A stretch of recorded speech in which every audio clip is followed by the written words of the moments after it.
Stand by.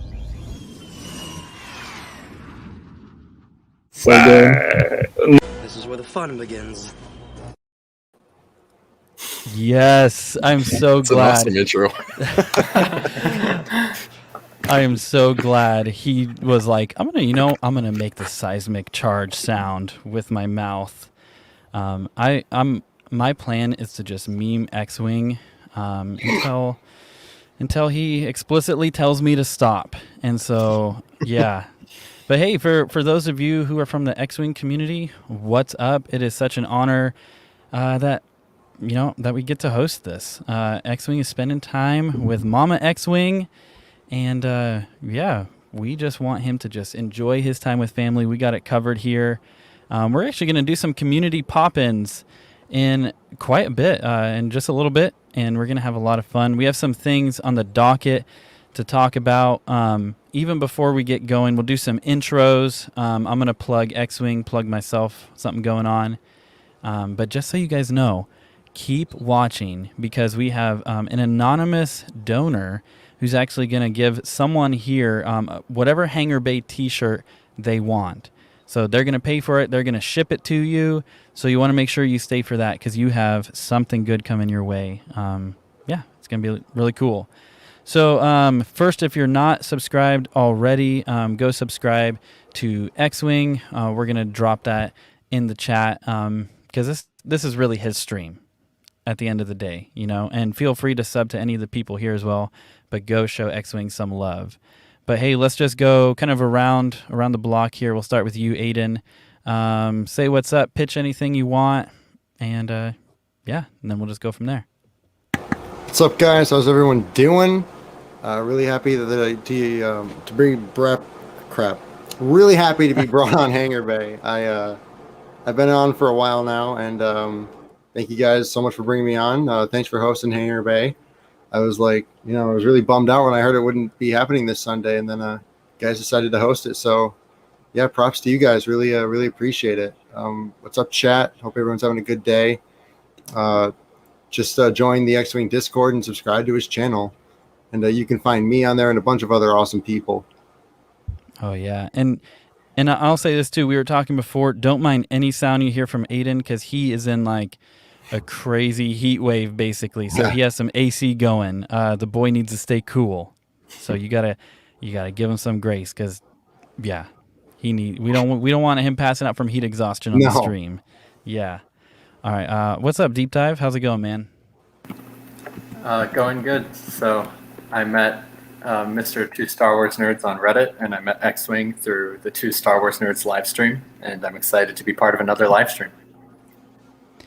Yeah, and if you guys aren't, go sub to Deep Dive. You're actually picking up some traction right now, man. It's pretty cool.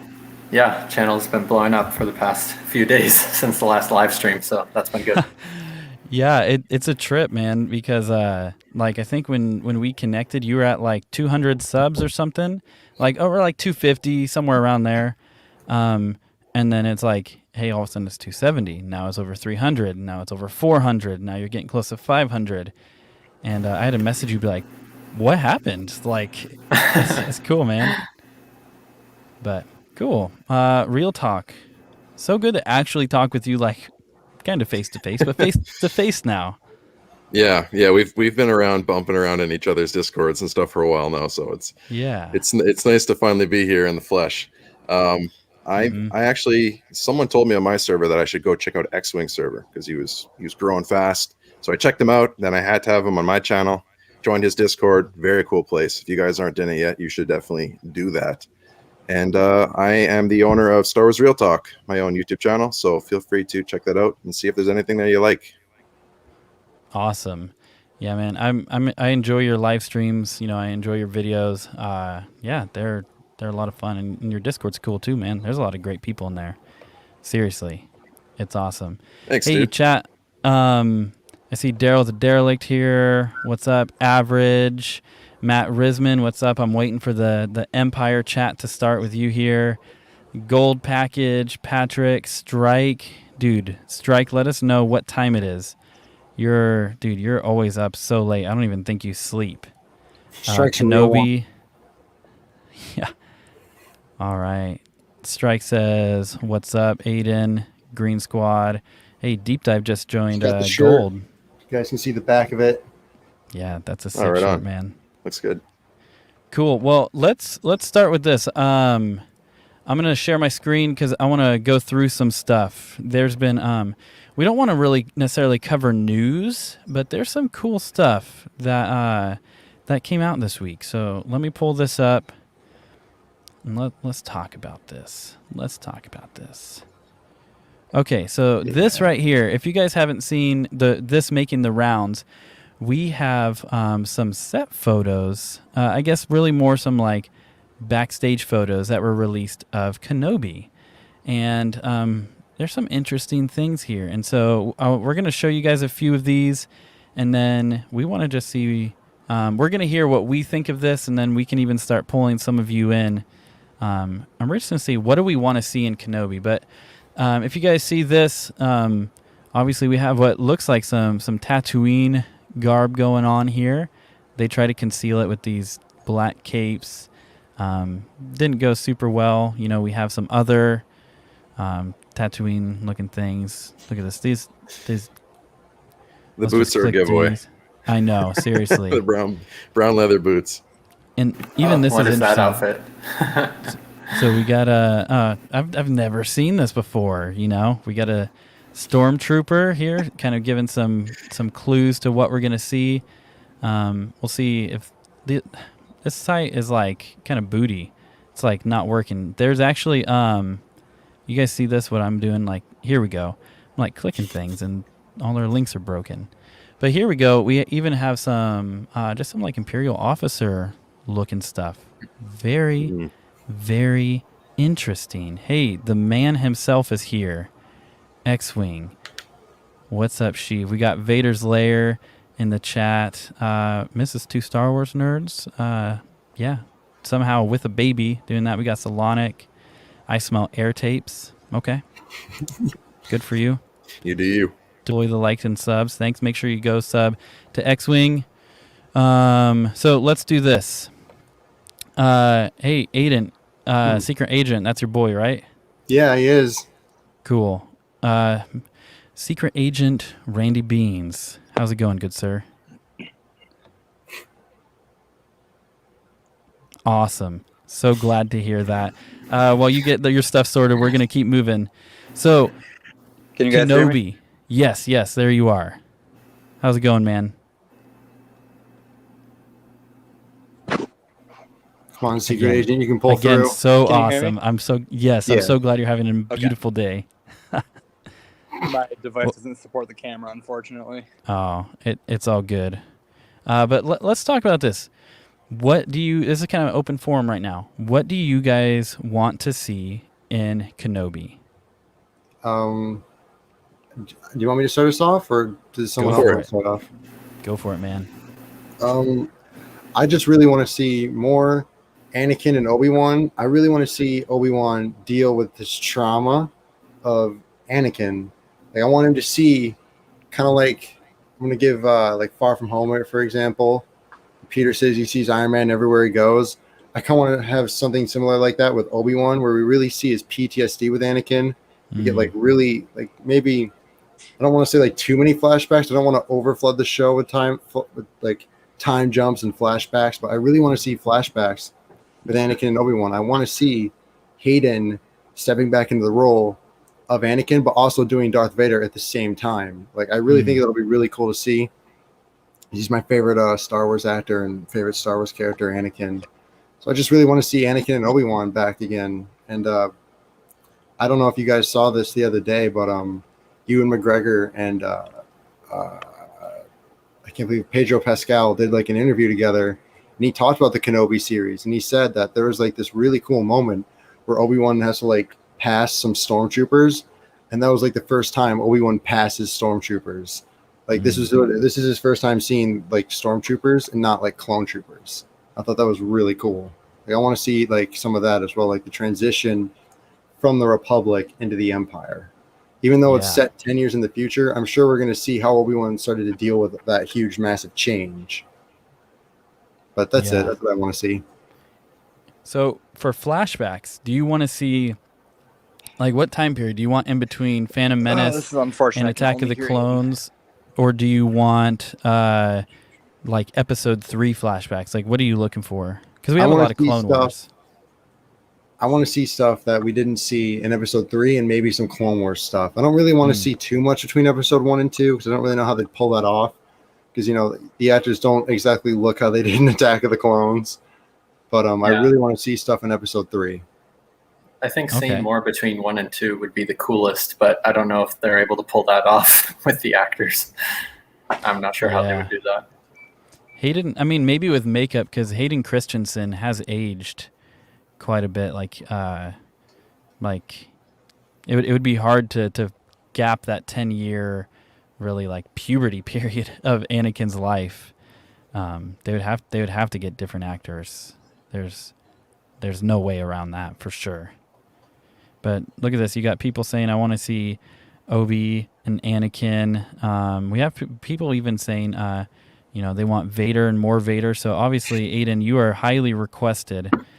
Simply put, I want to see a Vader taking off his helmet and staring into the camera. All right. Whatever floats your boat. That would be cool, though.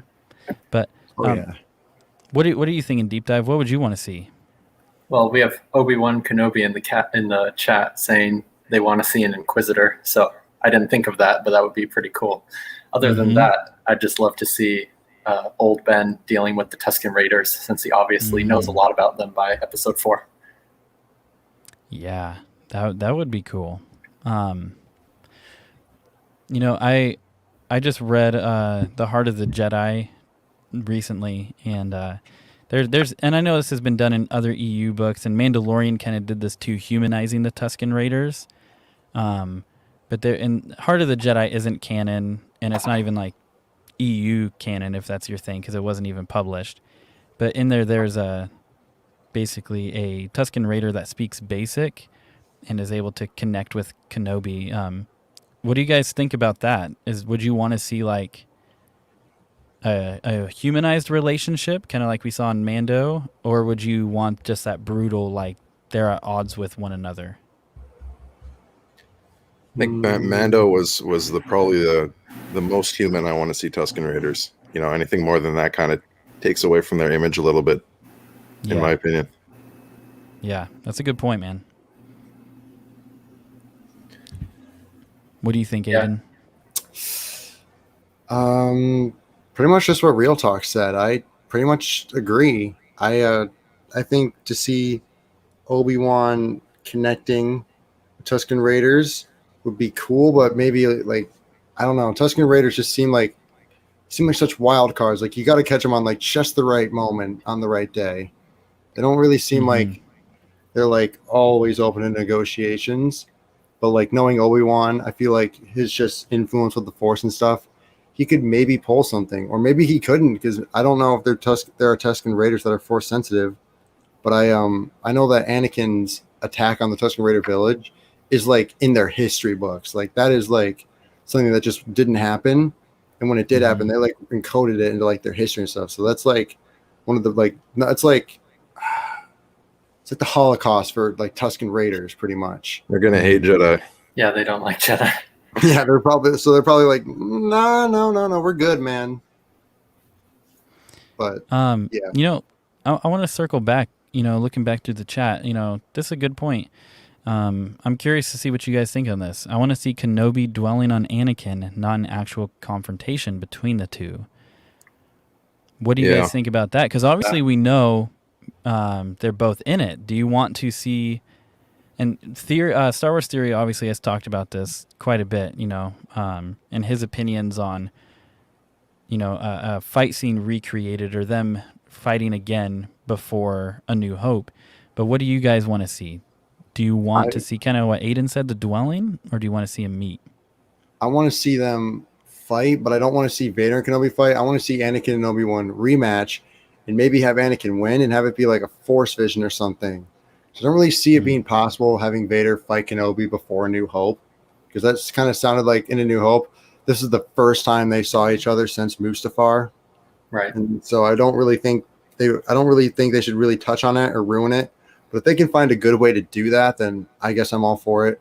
But I would definitely like to see Anakin and Obi-Wan fight, and maybe do something like the Revenge of the Sith video game did, where you have Anakin win, but instead it's just like Obi-Wan's nightmare and all that trauma he faced. Like, what if he didn't win? Like, maybe he's just reflecting on the fact that, like, thank God I won, because think about what would have happened if I didn't. Yeah. True. That would be a really good way to do it.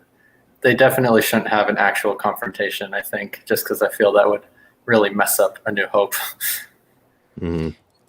Yeah, that's kind of my feelings too.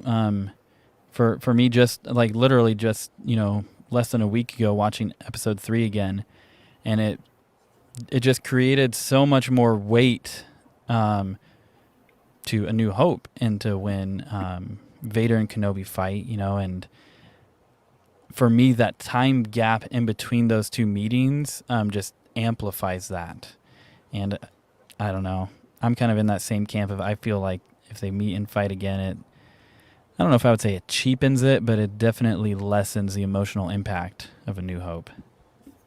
Yeah, to weigh in on what I'd like to see in Kenobi, and this kind of ties in good with this comment here, I'd really like them to take it nice and slow, very slow, lots of time, like drag the episodes out. Like, we want to see these characters. We don't want to see tons of action and adventure. I don't personally. I just really want to see both of them taking their time, thinking their thoughts, whatever. And then maybe Obi-Wan's story and then Darth Vader's story running parallel throughout the show. And then kind of as you're watching, there's this tension, like they're inevitably going to meet up at some point.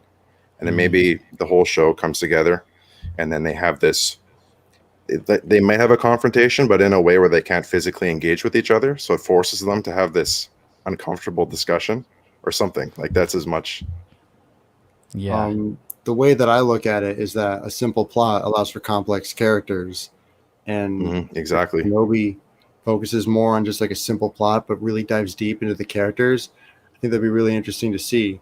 And the only way I could truly see Obi-Wan maybe confronting Vader again without kind of breaking the timeline or lessening the blow of A New Hope would be if he pulled something similar to what Luke did in The Last Jedi, where he kind of just like did a force projection, like sort of like onto Vader, but like you never really saw what Vader turned into or what he looks like or anything. It's more just like his projection of what Vader could be. And that's like I'd say the farthest I think they should go if they are going to try and do a real confrontation. But I don't know. Yeah. Like if they met on a hologram or something like that, and they had a discussion like there, like not necessarily the hologram, but anything like that, that would protect the Vader not feeling that presence for a long time, because you wouldn't feel the presence maybe in a virtual conversation. I don't know. It protects the fight. It really preserves episode 4. So it's going to be interesting to see how they preserve episode 4. But like, it seems inevitable that they're going to meet up.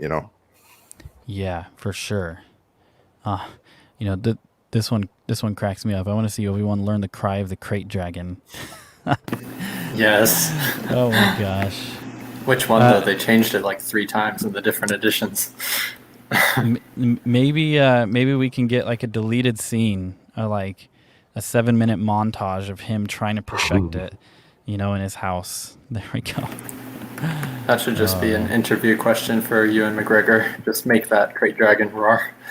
Yeah.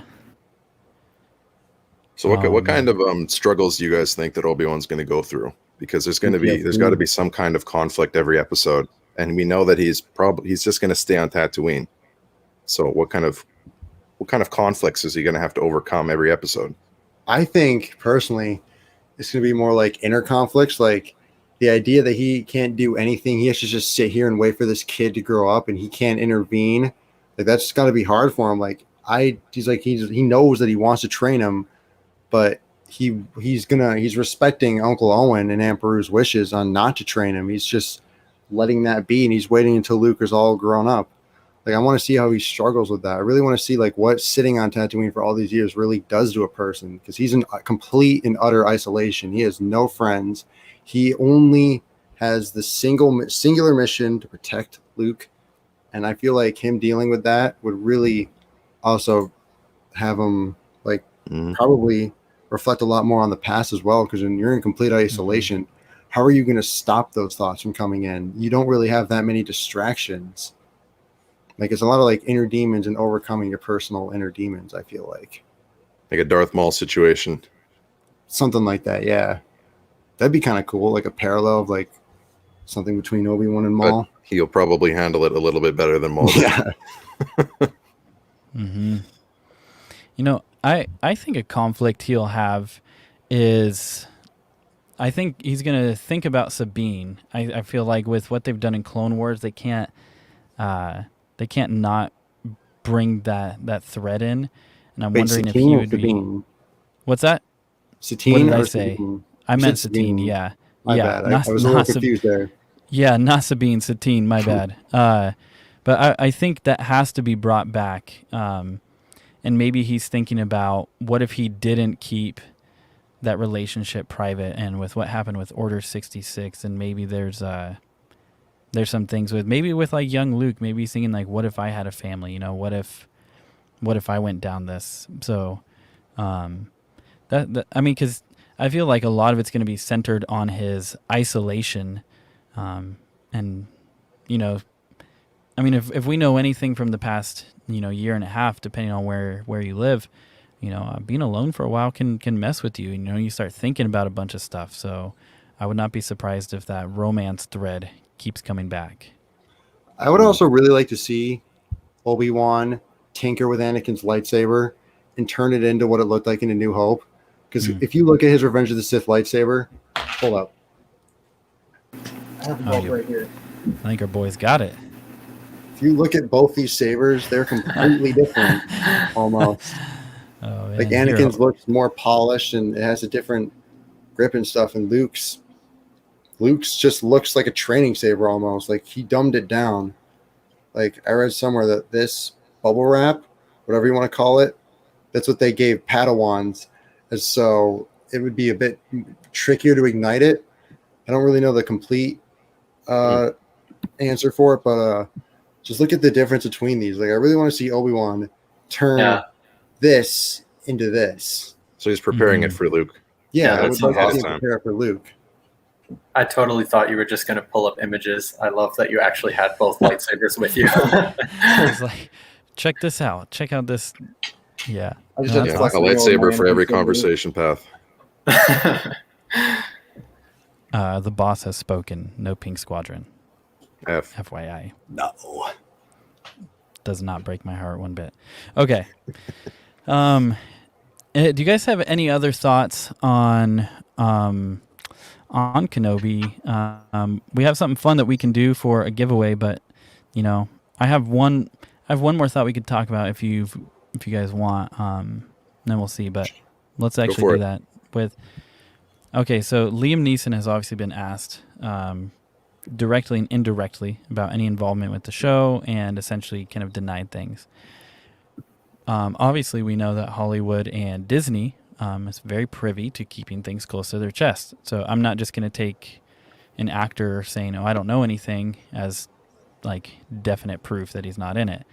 But do you think we will see like a Force Ghost Qui-Gon at all, or even hear his voice? Do you think Liam Neeson will make an appearance? I think that's a very high possibility, because if you like the way that I look at it is that like Hayden Christensen coming back would have been the biggest reveal ever, but there would be no point to really like holding that information back, because he's going to be a crucial part of the show. Like he's going to probably be in it as much as Obi-Wan is. And so it's like, yeah, we'll just reveal the casting for him, but we're going to do it like this event. I feel like for Liam Neeson, they're going to try and keep that as under wraps as they could, because I don't think he'll be like a recurring character. I just think it'll be like this one big emotional moment. Surprise moment. Like, yeah. And then that's it.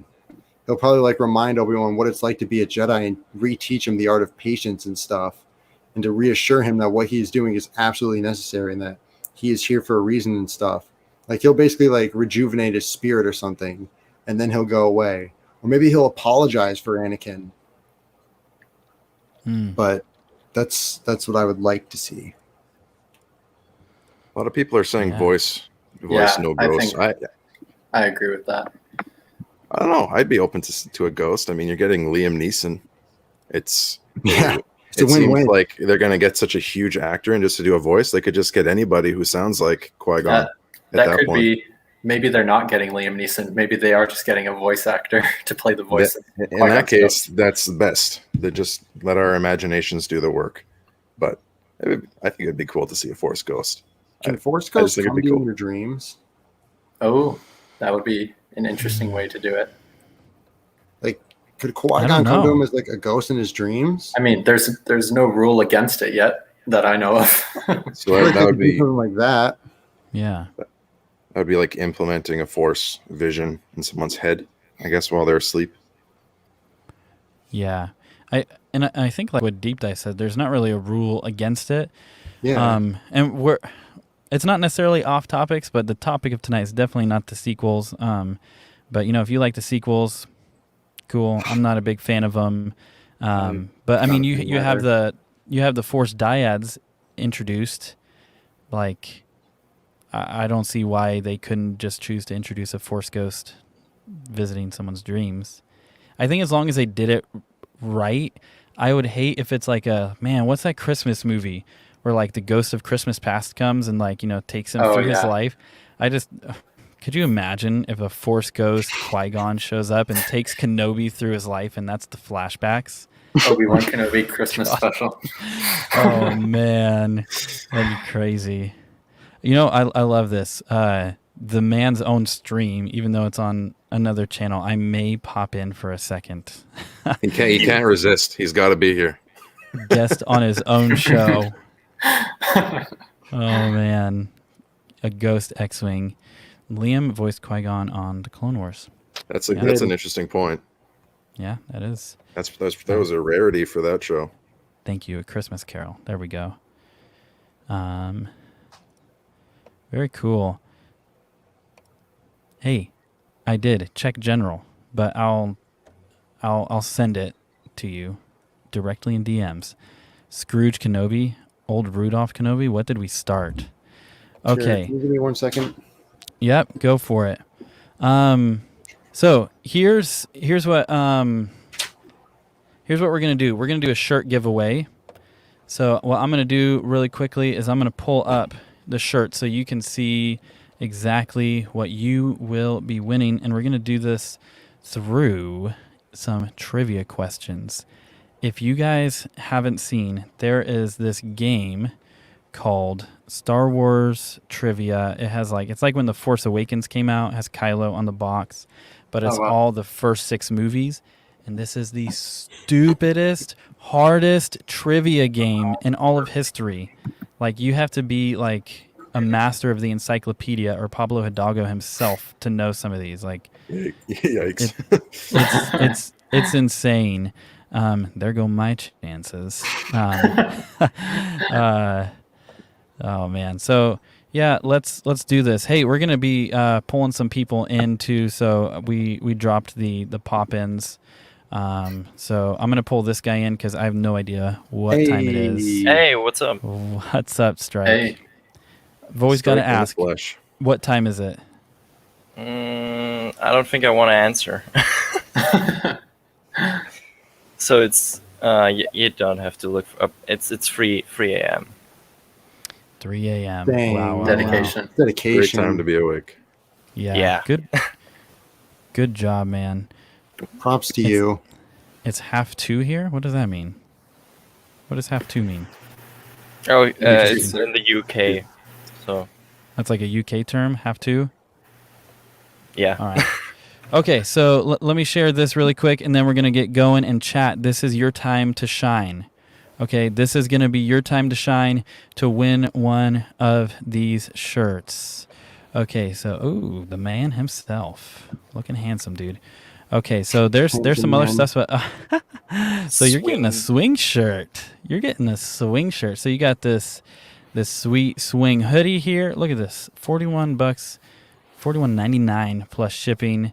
If you want the hoodie, or you can get some different colors.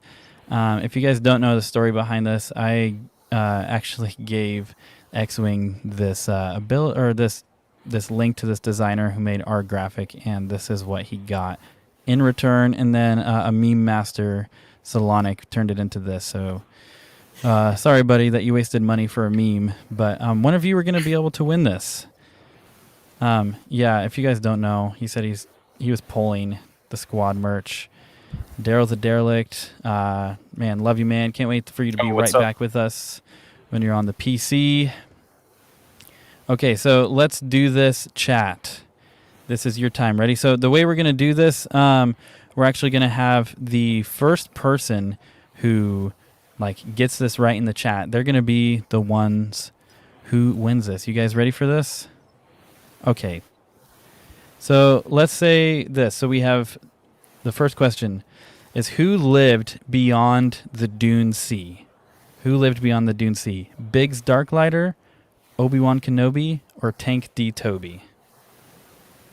Who lived beyond the Dune Sea? Biggs, Obi, or Tank? Come on, chat. Light it up. Light it up. I was about to ask if we were allowed to answer, but because the other day I know I kind of screwed up that one question that Xwing gave. Yeah. How about, should we drop it in the private chat? Here's this. If you guys want, you could do the private chat, or you can do the regular chat right here. But hey, Jedi, you got the first one, so you got the first prize, or not first prize. Sorry, you got the first point. So yeah, Obi-Wan Kenobi lives past the Dune Sea, and Biggie boy. Sorry about that. Okay, how about this one? So you guys who are here as well, you guys can do it, but it's got to be in the chat. However, you got to make that work. So where did Padme Amidala... Well, but we got kind of an advantage then, right? A little bit. You hear it a few seconds earlier, but it's pretty much right on. Okay. But here we go. Where did Padme Amidala and Anakin Skywalker land their ship on Geonosis? Was it next to Obi's ship, in a secret hangar, on the outskirts of the droid factory, or the ventilation shaft? So is it next to Obi's ship, secret hangar, outskirts, or ventilation shaft? Where did Padme and Anakin land their ship on Geonosis? I'm going to participate, but I don't want it. I don't want to win. Okay. I want to give someone else enough. I think it's unfair. Let's see. I think, Daryl the Derelict, you were first. An event. Master Storm says that he is sitting on his hands to warm up his finger. Well, not his singular finger, his multiple fingers. So let's do this thing. Okay, so we have Daryl the Derelict with 1, Jedi Scum with 1. Let's do this next one, and I'm reading the easy questions right now. We're gonna pump it up into some hard stuff. So, this card's stupid easy. You guys need something. Okay.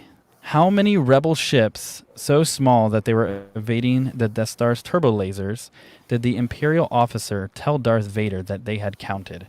Whew, that's a mouthful. Let me read this again, then I'll give you options. How many rebel ships, so small that they were evading the Death Star's turbo lasers, did the Imperial officer tell Darth Vader they had counted? So 20, 30, 25, 35. This is something Sam Witwer would know right away. I know. Yep. Dude, that guy's like a living holocron. It's crazy. So let's see. We got Daryl saying something. Obi, Solonic, Callista, Average. Here we go. And again. Oh, Daryl the Derelict, my man. It is 30. Good job, man. Good job. Here we go into another one. Remember, you guys are doing this for a shirt that someone is donating. They are paying and shipping it straight to you. All right. Man, some of these are actually kind of easy.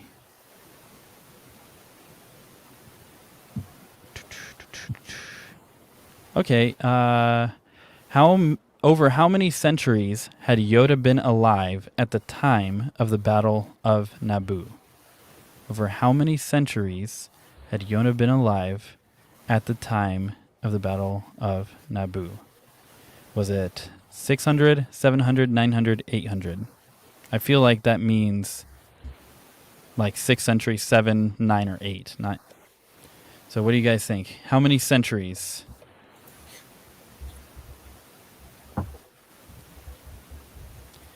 Let's see.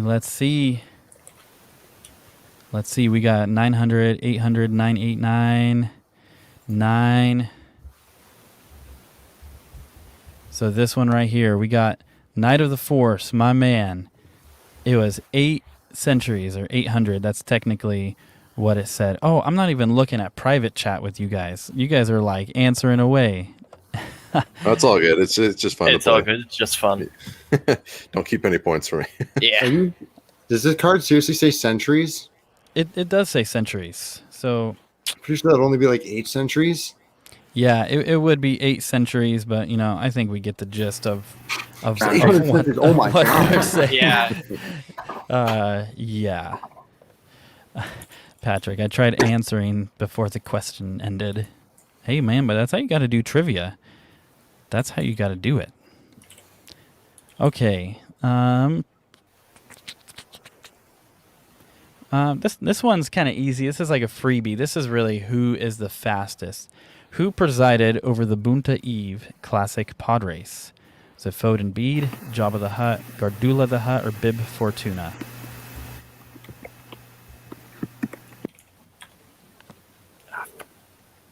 I mean, this is a freebie. Who presided over the Bunta Eve? It's who can get it first, really. Here we go.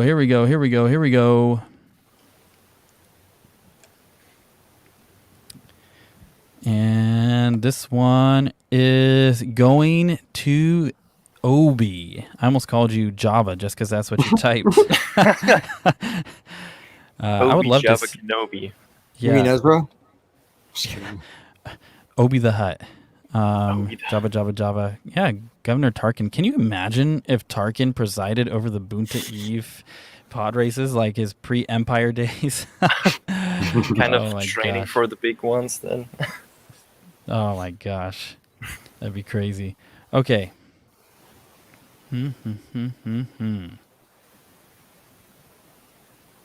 Okay, this is getting it's getting a little more difficult. Yeah, average. Obviously, it was Yoda.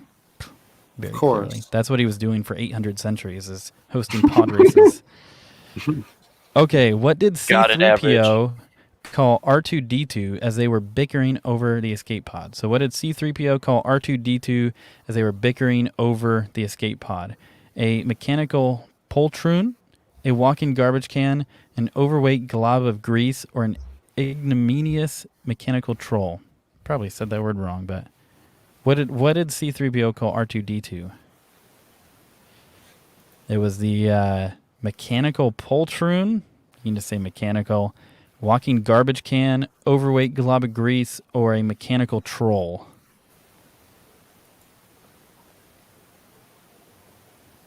Here we go. I see some things coming in. See some garbage cans, some grease, some amenius. I think that's that word that I was trying to say. Glob of grease, a watermelon. Okay. Overweight glob. These are some, I love this. These are some certainly specific questions. Yes, they are. And I'm going to do a few more of these, but I'm hoping there's some that are Hangar Bay themed. And they're pretty intense. But let's see. Who got this right? The first one. Somebody got it right. Oh, man. Daryl the Derelict again. Overweight glob of grease. Jedi Scum, you said it too, but Daryl was just that much quicker. See, Jedi, you got to not worry about typing it right, because Daryl's just like getting it out. So right now, Daryl is in a lead, but it's not a very big lead. I'm going to make some of these harder ones. Oh, that is interesting. Are we going for... This little panel right here will vote. Are we going for spelling accuracy or just general? Who gets it? I'd say just general. Right answer's the right answer. Just whatever's right. Okay, so sorry, Callista. If we can still love get the you, message. And how am I supposed to type aggressively? That's said because Callista spent the time to make sure she spelled it right. And so get a thumbs up from me for good grammar. Callista, join the Discord. Yeah, seriously. Like I see her a lot in Fury's like streams. Get in the Discord. You'll enjoy it. Yes, you will. I'll do this right now. Let's actually drop a link for that. Actually, I'll do it in a bit once we get some more talking. But let's drop a link for that just because we want to make sure that you get in this Discord. Oh my gosh! Look at who it is. Look at who it is. What is up, Commander? He's muted. Homies entered the chat. We can't. Commander, you're muted. The Empire is jamming our signals. The communications disruption can only mean one thing. Invasion. Can one word? Boom. Oh, I thought you were going to be like a mime. I have a mixer now, and I forget that you have to power on a mixer. Yep. Not just the computer. There's a mixer as well. You got hooked up. So right there is the Discord link. Understand we have some amazing mods. If you all start acting crazy, you're going to get the boot.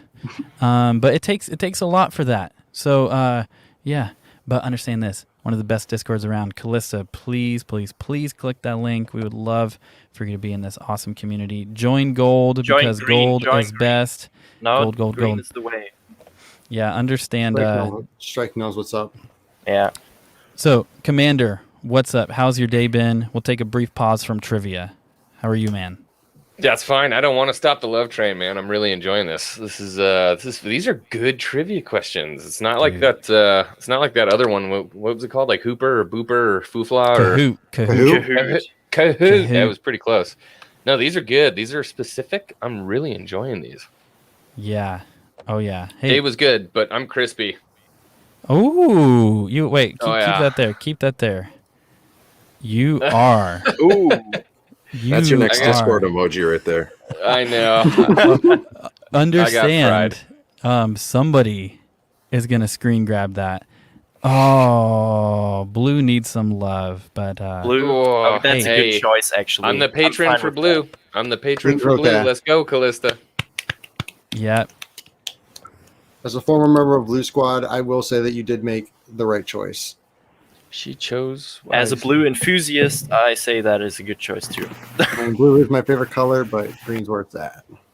You guys want to know something? Then we'll get back to some trivia. So, when we first popped in the Discord, I think it was Darth Weavin, right? That's how you say it, not Weavin. Yes, sir. It's Weavin. Darth Weavin actually won a book we were giving away when we had like no subs. Like he was one of the first people to sub. We still basically have no subs, but green almost got me. You know, I don't want there to be. I'm not switching. I will go to my grave with gold, but green almost got me. But because of Darth Weavin, I was like, you know what? I'm gonna go to gold. And then little did I know that that the squadrons would turn into what it is. It is quite the thing. Amazing. It's all gonna change very soon. Ooh! Once you hit 500, right? 500 subs. Something gonna happen. All right. So let's get back into some trivia.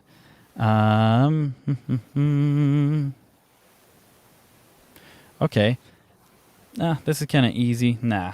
You guys don't want easy, do you? You guys want hard. No. This is Xwing, bro. Send it. Oh my gosh! You guys ready for this? A real one's gonna answer this. What was the ceremonial red mark on Queen Amidala's lower lip known as? Was it the Tear of Tideria, the Scar of Remembrance, the Scar of the Great War, or the Tear of Theed? I can see Strike on Google right now. He's already... What? No, I was about to say Aiden totally knows that because he's Anakin. I have no idea. Can you read them again? What were the answers again? The Tear, I think I said the Tear, but the Tear of Tideria, the Scar of Remembrance, the Scar of the Great War, or the Tear of Theed. So I see some tears of Thytheria, Theed. Let's keep it going. Like, make sure everybody has a chance. Make sure everybody has a chance.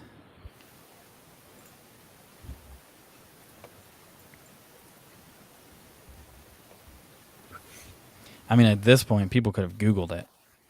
Okay, here we go. Yep. So right here, Remembrance, the Scar of Remembrance, average. You got it. You don't have to expose yourself, but did you really know that? Did you really? Have you seen his collection? I have. It's huge. His seriously, like, he was like, "Hey, I want to share pictures of my collection." I saw that.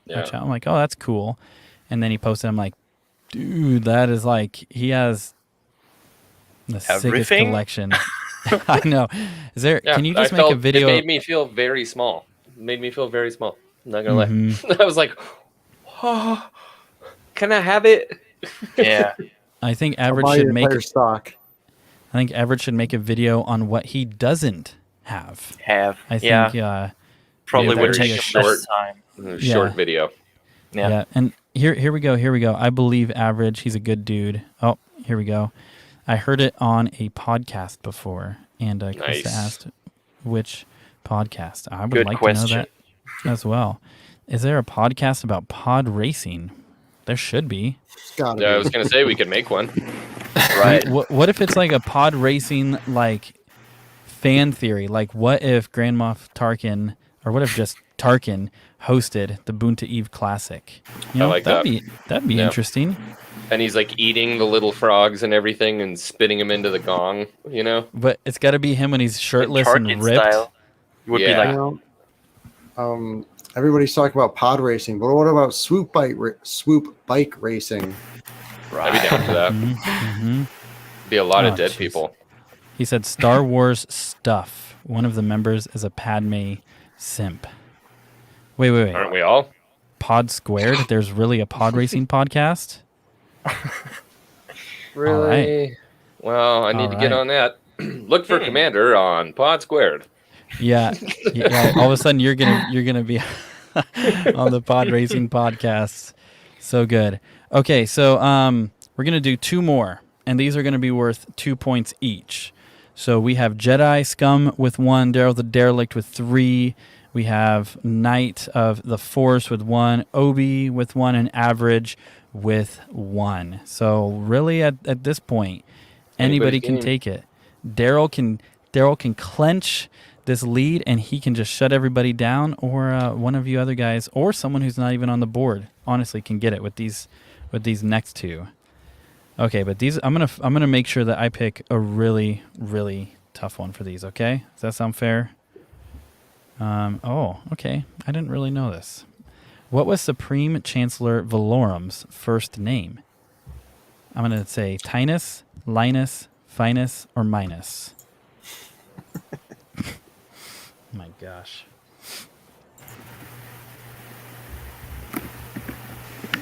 Watching this chat like a Aiden and Strike are kind of cute, not gonna lie. Wow, Sheev, like no love, bro. Okay, I showed up in a freaking deep V and I get nothing. And look at this. I know, you what see about Xwing here? You see this little top knot? V's aren't working out for us, Xwing. All the cute boys join Green Squadron. Just saying. So join Green Squadron. Oh man. Okay, let me check the chat here. I got a little personally offended, but that's okay. Yeah. Okay, We'll so recover. again, it was Supreme Chancellor Valorum's first name, Tinus, Linus, Finus, Minus. Okay, so we have Tinus, Linus, Minus, Tinus, Minus from Shark Boy and Lava Girl. Oh my god, I remember that movie. Okay, I'm going to call this right now. None of you got it. It was Finus. Finus Valorum. At this point, I mean, I've read all the names, so you guys would know that you would know by just elimination which one was left. So, hey, still doing two more because we need to make sure this goes. All right. How about this? Go ahead. I was just saying, did you guys know that a secret agent told me this the other day? But Chancellor Valorum actually played Bosk in the original trilogy. Oh, I did not know I did that. not know Really? that. Yeah, I You didn't know would have that. played Bosk. He's that real creepy guy with the big eyes. I'm trying to remember his name. Anyway. Hey, I'm so sorry, Master Storm. I literally announced it was over and you came in. Womp womp. Okay. So, how old was Mace Windu during the Battle of Naboo? 38, 40, 48, or 50? How old was Mace Windu during the Battle of Naboo? 38, 40, 48, or 50? We need like... No what is that? idea. General Zod? I don't remember that. We need You know, like what he is might that, have been like- General I remember- Zod. I remember the black jumpsuits. I don't remember him being it. It totally makes sense though. I think you're right. I think he was General Zod. And here we go. Patrick, 40. First one. Yeah. All right. So, Patrick, you are on the board with 2 points. So, right now, we have Jedi, Knight, Obi, and Average with 1, Patrick with 2, Daryl with 3. This could go to a tiebreaker with this last one. It could be over or tiebreaker. What's up, Or Daryl Obsession? wins. Oh, Obsession. What's up, man? I sent you a link if you want to pop in. What's up? And also Yo, for these Obsession. pop-ins, we're going to keep talking about some stuff after trivia. And so if you're in the Discord, there is the link in the general. I'll put it in there again. I'm gonna have to 'cause this boot scoot, so you'll have a space open on the left. Okay. Yeah, I'm gonna have to go in like Cool. 8 minutes. All right. Sounds good. Well, hey, are you taking off right now, Xwing, or you got one more in you? I want to see the end of this trivia game, and then I'm out. Okay. Let's Yeah. do this. Paperwork can Strong. wait. Again, we got to pick a tough one here. We got to pick. I literally just ran and grabbed these right before the stream. And so I'm like, let's do this. My gosh. Some of these are too easy. What Okay. color is an N1 starfighter? I'm pretty sure those are the pink ones. Yes. Yeah. There is no pink squadron. We will not be having a pink squadron. No. There will be no pink squadron. I'm just fine with no pink I squadron. asked Duno, and he was pretty. He was pretty clear about that. All right. Did you find one? Yes, and yes, you can pop in. Let's do this, Night of the Force. Then you can pop in, man. Let's do it. Okay, so both of these questions are Wookiee. We have a tiebreaker Wookiee question and a regular Wookiee question. What language do Wookiees speak? Do they speak Wookiee, Shiriwook, Wookieese, or Kashwook? Wookiee, Shiriwook, Wookieese, or Kashwook? I read this in a book. And I mean, obviously, do your best to type those out. It was read. It was in a book, but it was actually referenced in a movie too. Was it the holiday special? I'm pretty sure Leia or someone said like, "I don't speak Wookiee" at some point, even though it's. All right, I see But it just all a mock. coming in, and drum roll. Daryl, the derelict, gets it right.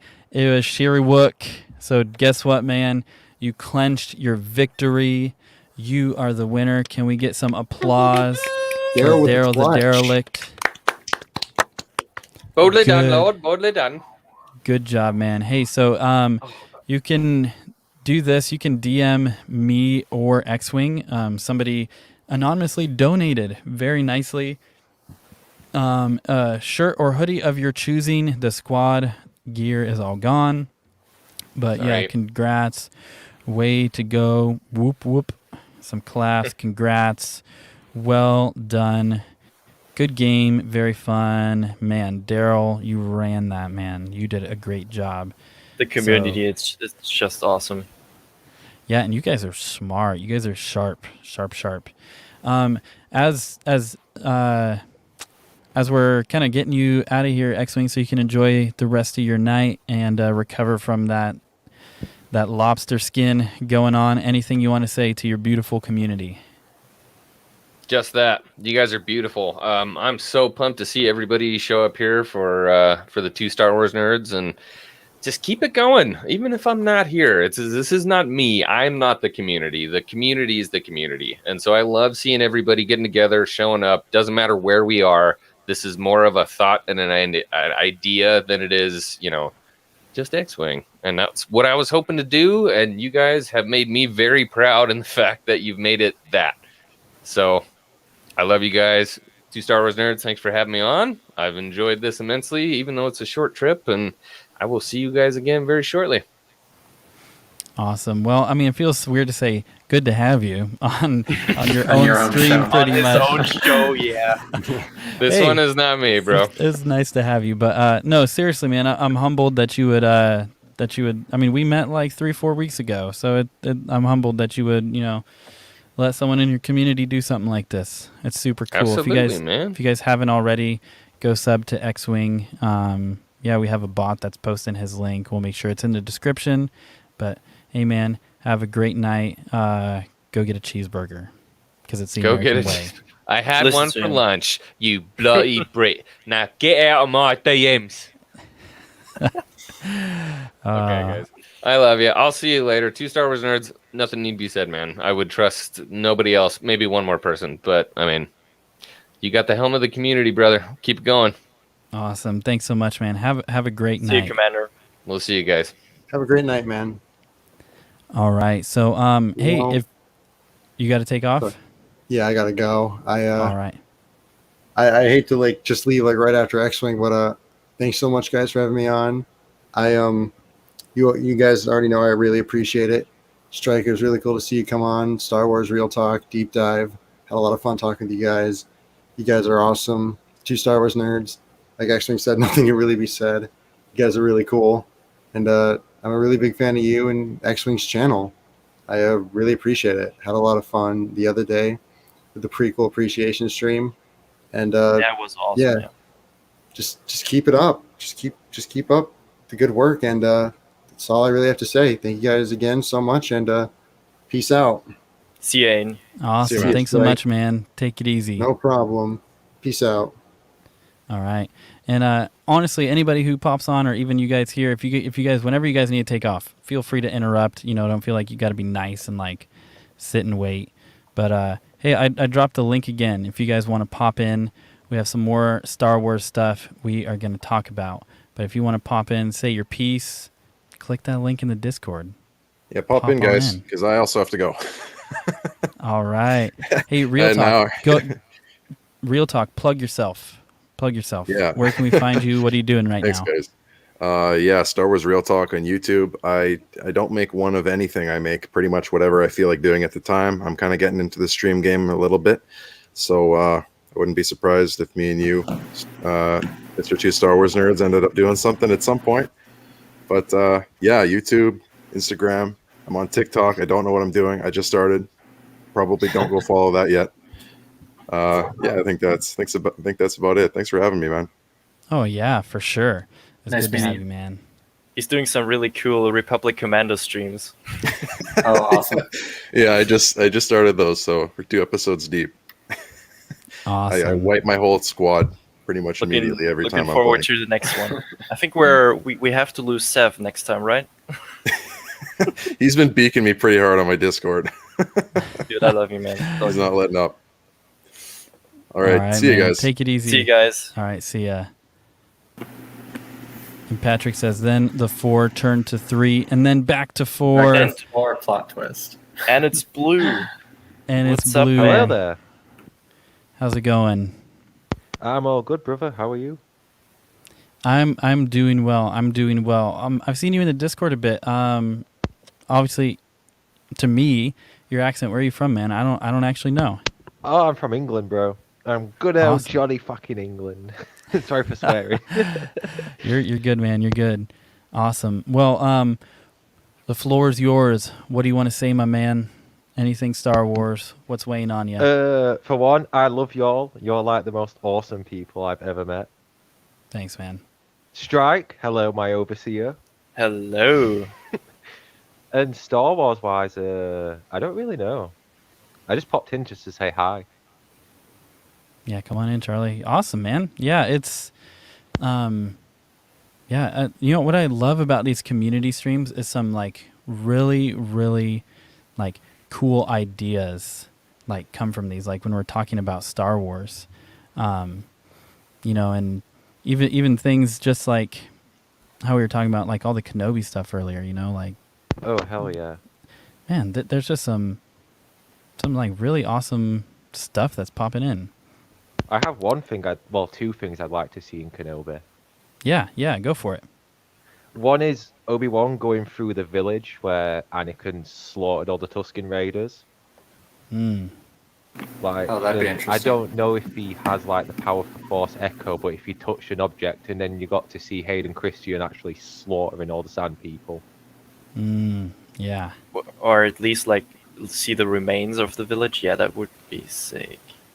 Yeah, and then it could go into like a flashback moment, and then you just see Hayden Christensen killing them all, and then Obi-Wan just realizes, oh crap, this was his descent. Yeah, dude, that would be. And the other one is crazy. What was it? It was a story I heard. There was a Jedi who fall into the dark side that was on Tatooine, and got Tusken Raiders on his side, and Obi-Wan killed him. I'd love to see that. Obi-Wan dealing with a fallen Jedi. Oh, that'd be interesting. Yeah, dude, those are good ideas. Was that you in the chat who was talking about the fallen Jedi? I saw that like somebody said that like way up at the beginning. Yes, sir. But cool, man, that's an awesome idea. We'll circle back to those. I think that was the first thing I did. Yeah, I was like, oh, that's good. We'll circle back. Obsession, what's up, man? How's it going? Oh, hey guys. Hey. What's up? Did you shave? Probably. I went to work today, so probably. Going on, Obsession. Yeah, totally get that. Not an everyday thing. Yeah, No. Obsession. If you guys aren't, go subscribe to Obsession's channel too. He has a great channel. Oh, stop! You humble me. Hey, I'll circle back to you, Obsession. Solonic, what's up, man? Apparently, you grew a beard. Obsession shaved, and you're like. No, actually, maybe I didn't have any light before, so. That's the way I just look. didn't see it. Okay. So, how's it going, man? How's your night? I'm good. Thanks for asking. How about you? Yeah, it's going good. I learned how to. This is definitely not Star Wars, but I learned how to actually flush, flush my radiator and actually change out the coolant today. Some very adult, manly things. You know, my father-in-law showed me how to do it. I was like, I feel pretty accomplished, but it's like, it's messy, man, messy. But other than that, it's been a good day. Awesome. Good day. Hey, well, I want to plug something really quick and then get back to the chat. So just thinking about Obsession. Obsession is like the Ahsoka master. He knows everything. If you guys enjoy live streams, the Mrs. and I, Mrs. 2 Star Wars Nerds, we did not plan on doing any live streams. And then we had this idea after watching some people in Xwing and popping on. We're like, hey, let's do the prequel ones. But I talked with Xwing about this because I don't want to compete with anybody in the community. We're going to do some every Sunday at 3 p.m., we're going to do some streams. And if you guys want to pop in and talk about some things in the chat, we're going to do that. But what we're going to do is we're going to do like basically some like character central themes. And so like one of the first ones we want to do is Anakin, just going over the life and lore of Anakin. We want to do an Ahsoka one, and so we're going to try and connect with Obsession. He has no idea. This is the first he's hearing of it. Cool. But, whatever you guys want to do.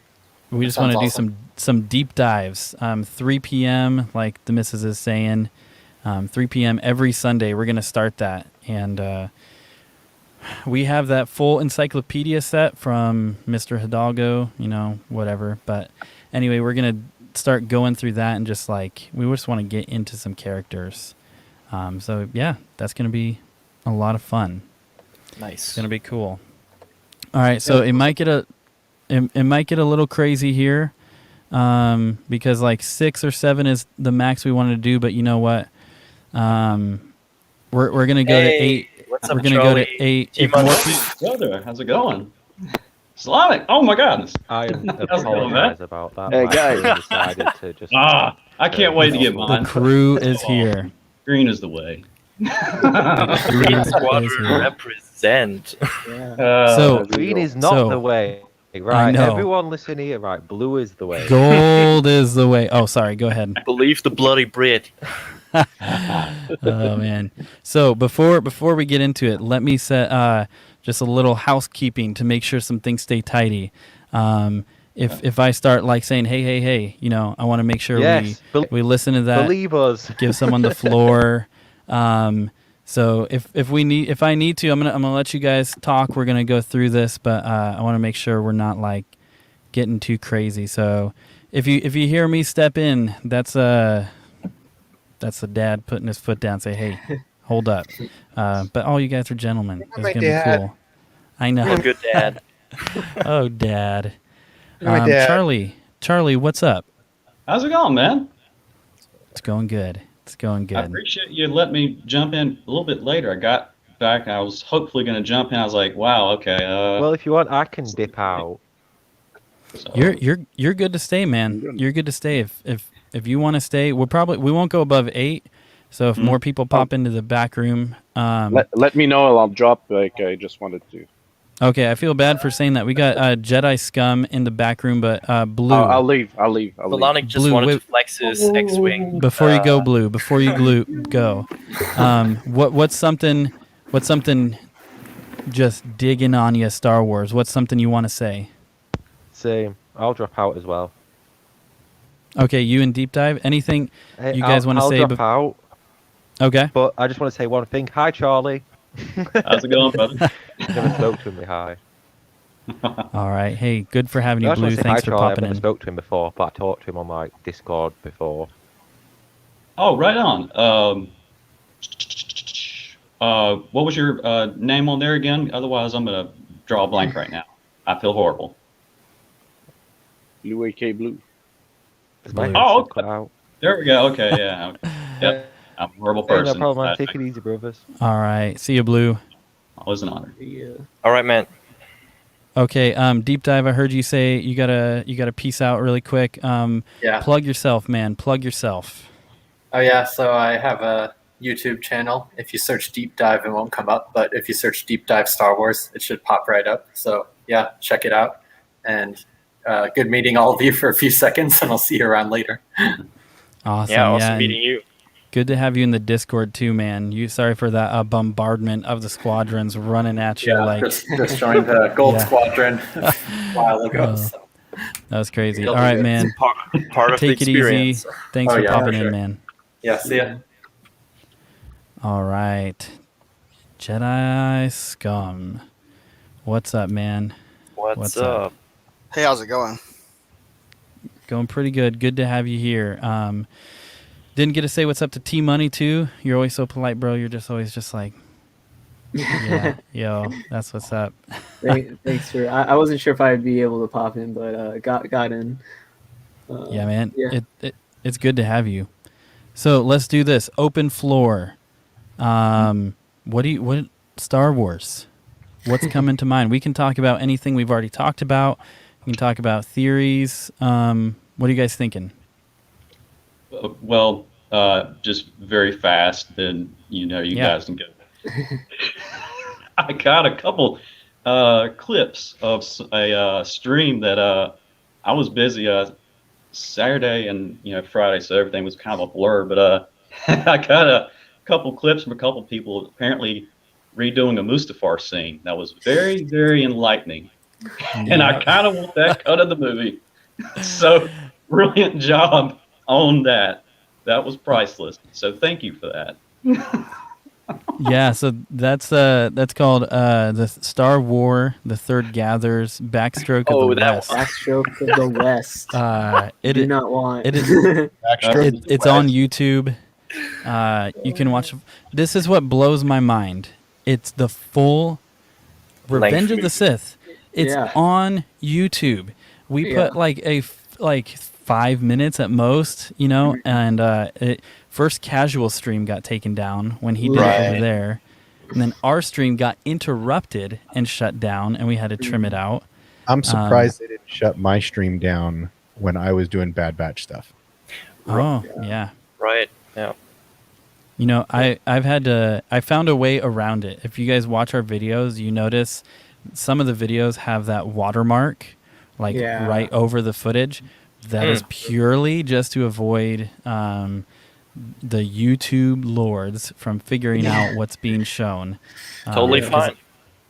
Yeah, I'm so tired of trying to fight that, man. Yeah. No, it's just annoying. So who cares? Yeah. But yeah, man, that edit's ridiculous.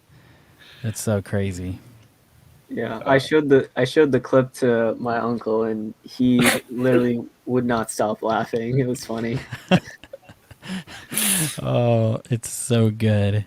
Sheev the Wise sold it as Padme. Dude, that was Sheev as Padme is just. He really most did. Most part one got me. That was the funniest one from Ray. There were a lot of good ones in there, but like, so who wants to play that? No. Okay, well, too funny. And also classic one. Do not want. Do not. I will never look at the no the same way again. At the very end. Got me. The no. Never going to be the same. Knight of the Force, he's going to run, because we kind of cut that theory a little short. He's going to run the theory on Oban and the Fallen Jedi on Discord. Sorry I couldn't stay longer. No worries at all. I'm super interested in that. I think that's going to, that's going to put a lot of good stuff in the Discord. So I think that's a perfect place for it. Let's get that theory going. I honestly don't know too much about that. And so I'm looking forward to researching it and then hearing what you all think. That'll be super cool. I got a little I don't know. I was live streaming with my friend Laurel a little bit earlier, and we were talking just about a whole lot of stuff. But one thing that kind of popped up was Mace Windu, and do any of you remember the canceled Star Wars game 1313? Yep, of course. Yeah. So he was talking about how that game was originally going to have Boba Fett. You were going to play as Boba Fett and explore the underworld of Coruscant and stuff. And he was mentioning how like he thought that Mace Windu would have been in that game, and then how you would have been Boba Fett and you would have confronted Mace. And then like he was even talking about like, oh, what if it was like The Force Unleashed or some other games where you had the choice to either kill Mace or let him live. But unfortunately that game got canceled. But we were thinking like, what if we do, see kind of an adaptation in Book of Boba. And we were just talking a little bit about that. But yeah, so anybody adaptation in. Yeah. That would be awesome. Yeah. I remember hearing about that game. I'd seen a little bit of concept art. Hadn't looked too much into it, so that's the first hearing for me. That's crazy. Cool. Yeah, because like obviously it sucks that game got canceled, but I didn't even think about that. But the way he like kind of told me, I'm like, that lines up so well. Like he fell from Coruscant. Obviously, I like was secluded there for a little while. Like that could fit, but obviously now we'd have to like move the timeline. But I'd love to see Samuel L. Jackson back. And I think Book of Boba would be a good place to do it. Totally, yeah. Boomers. He has been popping around the social media, Instagram. He's been having like different shirts on and everything like that. So at first I was a little bit skeptical. Like, I don't know, man. He's pretty. He's probably pretty busy doing something. I'm like, he kind of wants. Okay, well, all right. I'm down. I think the whole concept of like Mace killing Django and like Boba always wanting revenge, and at some point like going head to head with Mace and like closing this full circle. I always like found this so intriguing, the idea of that happening. Yeah. Swing. Happened. Oh man, that was funny. Yeah, I know they had in Clone Wars, or what was it, the season 6, they had like little tiny episodes where they kind of nodded heads, acknowledging it, like, "Hey, I kind of want your head. Remember when you took my dad's head? So, kind of even." But Kind of blew him up almost. I mean, yeah. That was about it. That'd be interesting now, like, grown up and everything like that. But Yeah. Interesting. And maybe who knows, like where Mace's head's at. He's like tapped a bit too much into the dark side. Yeah. Kind of. Yeah. Losing control of Vapod. Yeah. Yeah, and that's bad. That would not go great. Because not just from general Star Wars theory, I'll always call him that. Yeah. But yeah, between what he's got for shards and everything like that. Yeah, I can't wait for that. Unless you're, Palpatine, Darth Sidious, or you're Vader, you're not going to beat him. Yeah. Because riding that line of, when he was on the Jedi and everything, he had that whole balance thing with Shatterpoint, Matthew Stover being the brilliant genius for writing Shatterpoint, Revenge of the Sith, and a bunch of others. Tenebrous Way I still got to get a hold of. But yeah, if that's gone and he has that form, good luck. So yeah, I'd be so down to see him again though. Yeah, for sure. True. Hey, what do you guys think about this? Patrick in the chat saying I could see the Book of Boba ending with the fight between the two. Talking about Mace and Boba, and then saying maybe the book ends with one of them dying. I'm going to call on Jedi Scum first. You are so patient and so kind. Even though Grievous is your avatar and your name is Jedi Scum, you're so patient. So, what do you think, my man? About Mace Windu and Boba fighting? Yeah. Yeah, I can see that. I'd actually like to see. I know this is a little off topic, but I like to see Cad Bane in live act. I like to see him show up somehow. Same voice. It's got to be the same voice. They can't recap, but they could do him CGI or with a costume. But I like to see him and Boba in live action. You have the duel that they were supposed to have in the unfinished Clone Wars. So, yeah, hell yeah. So, would you guys rather see?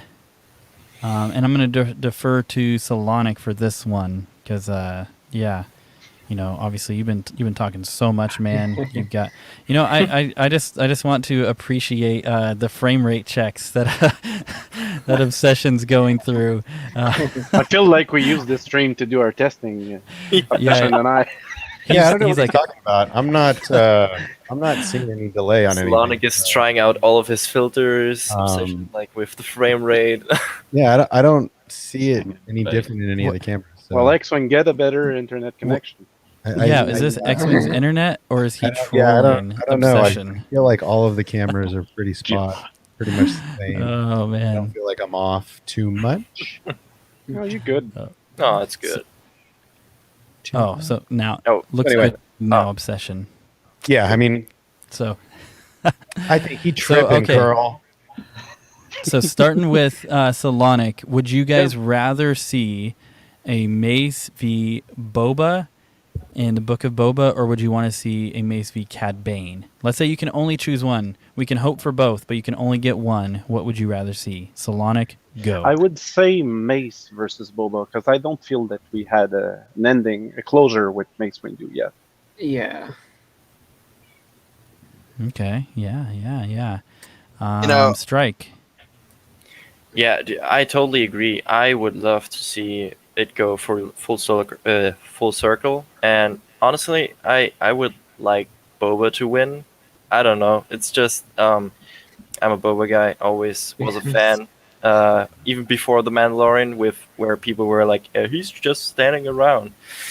But I would love to see that, and like maybe in some sort of style like that Boba tricks Windu in some sort of way, because like in the Geonosian arena, like Django's jetpack failed, like might maybe kind of trip Windu into thinking it's the same deal again, something like that.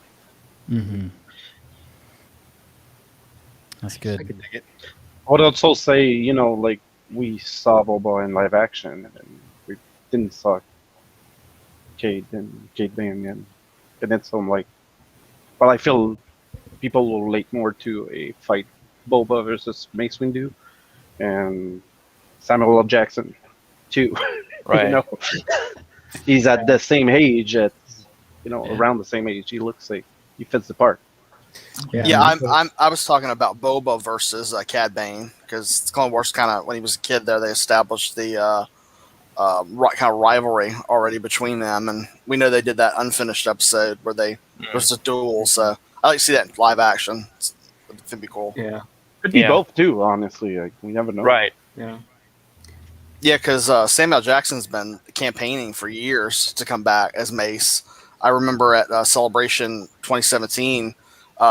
They had like past stars send videos that they showed up on the screen, and his video was basically a pitch to Kathleen Kennedy to hire him back, and that was basically what his whole message was about the anniversary of Star Wars, was that. So he's been wanting this for a long time. Come on, Disney, just hire the guy. Like, yeah, he wants to be in Star Wars again. Give him his purple lightsaber and let's go. Yeah. No, but to be quite honest, I feel like if Samuel L. Jackson is teasing it, it's because there's something that's happening. He's Samuel L. Jackson. You can't say no to that guy. Yeah, yeah. Right. Yeah.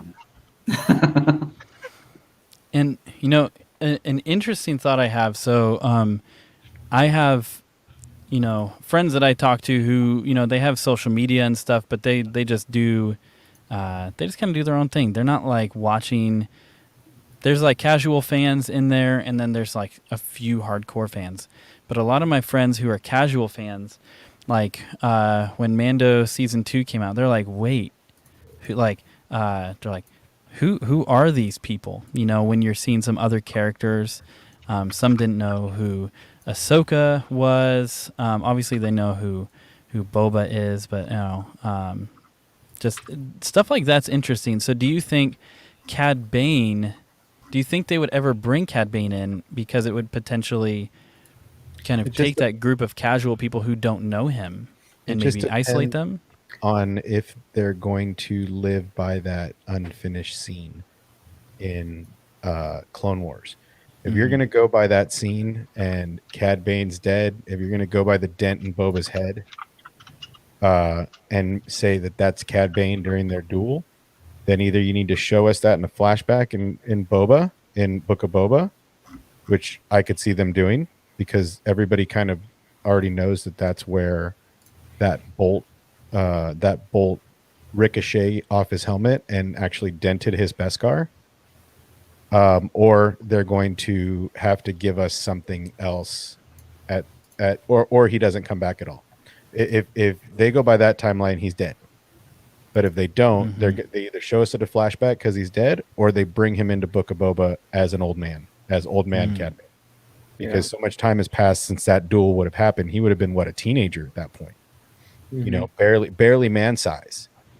So either they're going to show it in a flashback and we're going to get to see it live action and they're both going to be young, or we're going to get them dueling on the streets saying in Book of Boba saying, I should have killed you when I had the chance. You know, that kind of like, I shouldn't have let you live. And those kind of things in Book of Boba. The coin only gets flipped one of two ways. That's it. I mean, you know what I just thought of? Who would play an excellent old Cad Bane is Clint Eastwood.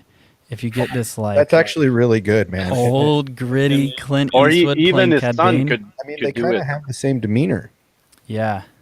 Right, and also like he always has like Cad Bane always has like the stick in his mouth, and and I mean it's totally It's got to Clint be Eastwood somebody. action. It's got to be somebody that's acted in a western.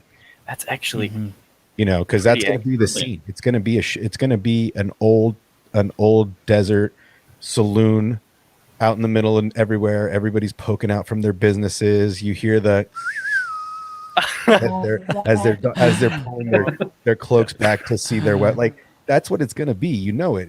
If they show his face, it's not going to be these two guys flying around in space. It's going to be an old time Western duel to the death.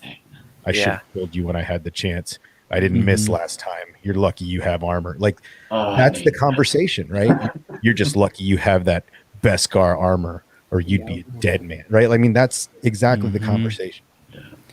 I should. I want to read this from Lord. Guys, I got to Crit, jump. and I then- just got off of work. Okay. I just wanted to come and say hi. I missed you guys. So, All right, man. you guys Take on care. Discord. Take it easy. All right, Take care, take it guys. easy. So go subscribe to the Star Wars Obsession. They have some great stuff. He has great stuff. But I wanted to highlight Lord Crit, and then I want to go back up and highlight another one I think is so good. But look at this. I would like the Book of Boba Fett to take influence from the old westerns of the 60s. Boba Fett being like Eastwood. Interesting, because we were saying Cad Bane, but being like Eastwood from Hang 'em High and going after those who wronged him. That could very well be the take, because you think about the teaser. Yeah, I mean, That's basically what he did to Bib. I was about to say that. Like, man, we could finally learn what he did to, get that mad. Like, hey, Boba, and boom. That's fine. I'm taking that. That's fine. that would be so awesome. Daryl the Derelict. Hey, guys. What's good, man? Oh, nada, man. Just finished eating, so I'm good. Awesome. Hey, congrats on your win. Oh, thank you, man. Yeah. It's the first thing I've won in years.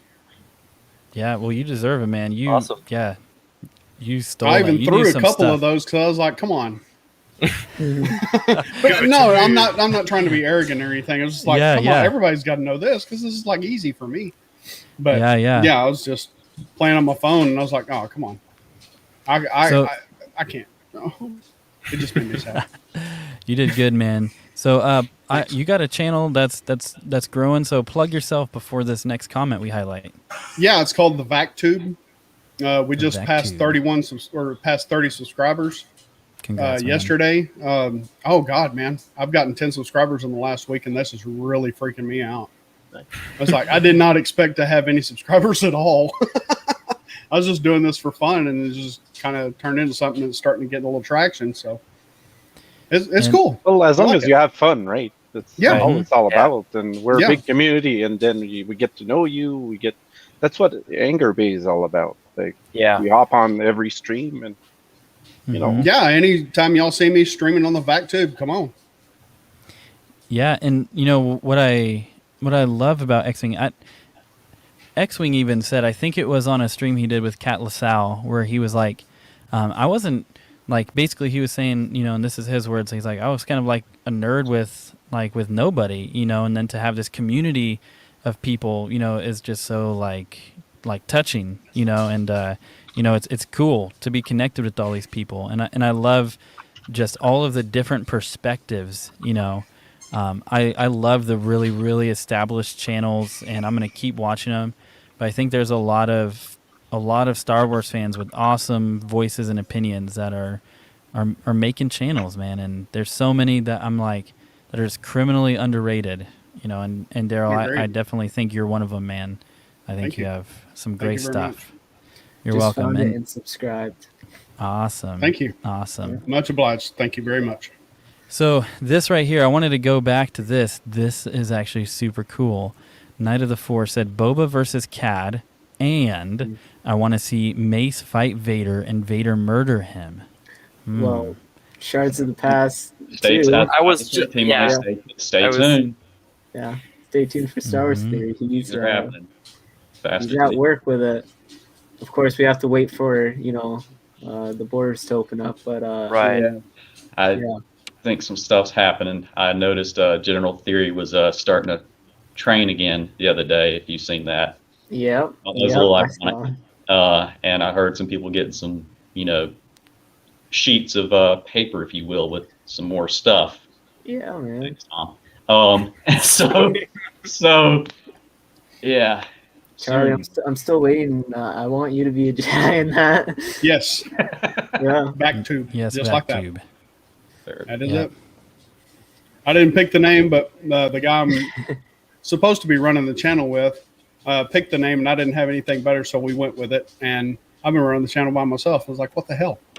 Oh, dang. No, it's good. good. He's got a lot going on, and but You're man, doing when good. he, thank you. I like this from Commander himself. We support each other at Xwing, the most important part of the community. Soon we will be less of a rebellion and more of an empire. Let's go. Let's We're go. gonna be taking over, man. Awesome. We really are. The Empire. Yeah. There we go. All right. So what let's talk about one or two things. We've talked about Kenobi quite a bit. I know we've talked about Book of Boba on some other streams, but what about and Obsession is going to be like, why did I leave? What would you guys like to see on the Ahsoka show or the Acolyte show? Ooh. One thing about Acolyte I'd love to see is that, people are saying it's going to be dark side related, is that we get to see like holocrons of some of the past Sith. And there we can see the holocron of Darth Bane, holocron of Darth Revan, holocron of Darth Malak or Malgus or any number of Sith. I'd love to see some ancient Sith artifacts, or even the helmet of Momin from the comics. Yeah, like just throw in a lot of those juicy Easter eggs. That'd be awesome to see. Would you guys want Ovid. more of a narrative? Oh, go ahead. I'll mention an obvious one for Ahsoka is Hayden Christensen's Anakin's Force Ghost. I think that would really be awesome. Oh, we're going with this. Yes. Yes. Yes. The answer is yes. The answer is yes. Nothing we more. didn't, we didn't get it in the sequel trilogy, and we should have got it in the sequel trilogy. But so that would kind of make Right up those for wrongs. Yeah, right those wrongs. We should have got a lot of things in the sequel trilogy. That would be brilliant. Can you imagine at the very end of I have no idea if this is going to happen. This is me hopeful thinking, but please don't let me down, Dave Filoni or whoever. Imagine, if you will, at the very end of the pilot of her first episode, worn down, tore down, rough day, yeah, and starting a fire. All of a sudden, you see like a little blue light behind her emanating. Hello, Snips. Turn, Hayden Christensen. She finally gets to hear, hey, so remember the prophecy and everything? Did it? I did it. So you can do that amazing thing, because I know Rosaria Dawson way back in the day when was it Sin City came out, and then or Alexander, one of those. She found Hayden Christensen, and she did like this little hug with him that people did artwork on, and eventually made its way to Dave Filoni, and was like, I think she'd be good for Ahsoka. So yeah, they were in a movie together. They were in a movie together, that's and right, that's right, that's right. apparently they went to a acting class around the same time, which is cool. They have history, and show it on screen. Yeah, because she's heard about Vader, but she just has no idea of what Anakin did, his awesome stuff, and saving his son. I mean, Yeah, the impact of the scene is now even greater with how we now saw what Ahsoka's standpoint is in The Mandalorian, and how upset she is from the past. And I mean, if Anakin's Force Ghost comes up and tells her it's all right, I turned back, my son did it, she'll get some resolution. Yeah, that'd be awesome. That would be cool. Yeah. What I see some people. I mean, obviously, Thrawn. Everybody's Ezra favorite. and Thrawn. Ezra and Sabine. Obsession big mad right now. I bet if he watches this replay, he's not in the chat, so I know when he watches the replay, he's gonna be like, "Are you kidding me? You wait till I leave and bring up Ahsoka?" Yeah. We apologize. Yes. This is interesting. It would be obvious to say Rebel characters, but I would love to see an Aftermath buddy-type episode arc with her and Cody after the Clone Wars Season 7. Whatever did happen to Cody? Oops, Cody. I mean, Rex. Rex, yeah. Clonisms. Yeah. Rex. Live-action Rex. Yeah, Live-action Rex. Tamora Morrison, just give him a beard. Yeah. He'll do it. I know he'll do that. The Mari Warrior does his own stunt. Hey, Ben. Go for it. Oh, and to see see his helmet in like live action too, that'd be so cool. Ooh, yeah. Phase Yeah. 2. Oh, yeah. Do y'all watch Galactic Armory on YouTube? Yes, dude, he's doing some awesome stuff. Yeah. He made the Rex helmet. Mm. Man, it is killer. Oh yeah, he made Wrecker's helmet just a couple weeks ago. Dude, he did so many helmets. Like, I think the latest one is Echoes from Now the Bad Batch. Dude, he's doing so many helmets, and they look fucking accurate. Like, They do. They are. It's crazy. Screen accurate. Like, it's crazy. Yeah, it is. He's got a 3D printer farm. Yeah. I was like, my God. I think in the latest episode, those were like at least 5. I think I saw in the background. Like, it's crazy. Like, he's booming right now. Yeah, the video I watched of him the other day, I paused it and counted, and it looks like there was like 40 or 50. Wow. He buys pallets of the filament, buys it by the pallet, and he has those things constantly going 24/7. I'm like, nice. God Almighty! One day I'll be there. One I mean, I got one, and I'm still learning it and everything, but it's fun. But God dang! So if anyone wants to like set up a clone army, you know where you get the armor from. Absolutely. Should we be suspicious? Yeah, I bought the wrong kind of Maybe. resin for my helmet, so I'm waiting on the new resin now. I actually do know this guy. I think I've seen him on Reddit quite a bit, posting some stuff. But I just subbed. Yeah, dude, there's some crazy looking stuff. Yeah, he does great work. I think yeah. Go ahead. I think personally, like, I think the one that is like the coolest is the old one, the OG one from the 2005 Battlefront 2, the Jet Trooper, the 501st Jet Trooper. That just killer. Yeah, it's some sick stuff, man. Awesome. You'll see. Yeah. Yeah. Tamori Morrison, coming to do that. Again, I love that actor so much. New Zealand, awesome dude. Mari Warrior, he's in a bunch of stuff that's highly underrated, and he does his own stuff. He insists on. He did the Haka, War Dance in this infamous scene where he came back in Mandalorian. He was like, "Hey, you mind if I incorporate this for my warrior culture and stuff?" And I'm like, "Yeah, okay." Robert Reek was like, "Okay, go for it, man." So if you slow it down and watch, that is actually that. So that makes it more meaningful. Love it. Oh yeah, and he was Aquaman's dad. I know, right? Yes. Another great Dude, movie. I was like, this is fucking Boba Fett. Yeah. Thank you, Jason Momoa. My son is Aquaman. Yeah. And my dad is Django and Boba and all the clones. Django was my father. He gets around. Should they do like a man? What was that movie, like Norbit or whatever, with Eddie Murphy? Where he played like multiple roles. Should they just have him just like play multiple roles? True. Oh, should they have him just play a whole bunch, and it's basically just the Tamura show, and he's just like every single character interacting with himself? Live action clone. Be like Attack on the Clones Part 2. So down. Yeah. Yes. I That would be think sick. he'd be up for that. He knows about the Clone Wars. He knows about the Rex. I've heard him at conventions talk about it. Characters, and he knows Cody and Revenge of the Sith. So he talks like he's game of playing all the clones. Oh yeah. Yes. Totally. Yeah. Yeah. I love it. I like Night of the Forces comment. Hey, if the tube's the right size, buddy. I'm thinking of something with what T Money brought up. Shift gears a little bit again with the Acolyte show. I just keep thinking about that because as far as I know, we don't really know that much about the show. It's pretty shrouded.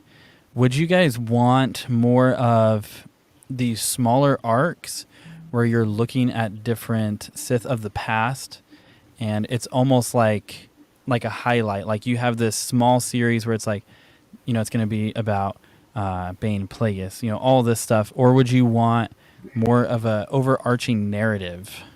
What are you guys thinking? I think Love that. that does sound cool.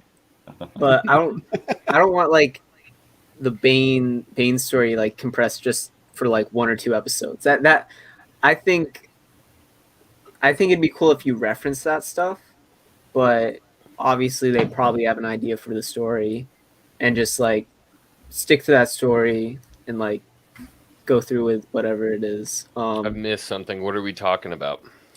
Acolyte. Cheats. Acolyte. So T Money, pitch your idea what you would like to see again. Explain like your first question that you were asking about like the Okay. Yeah.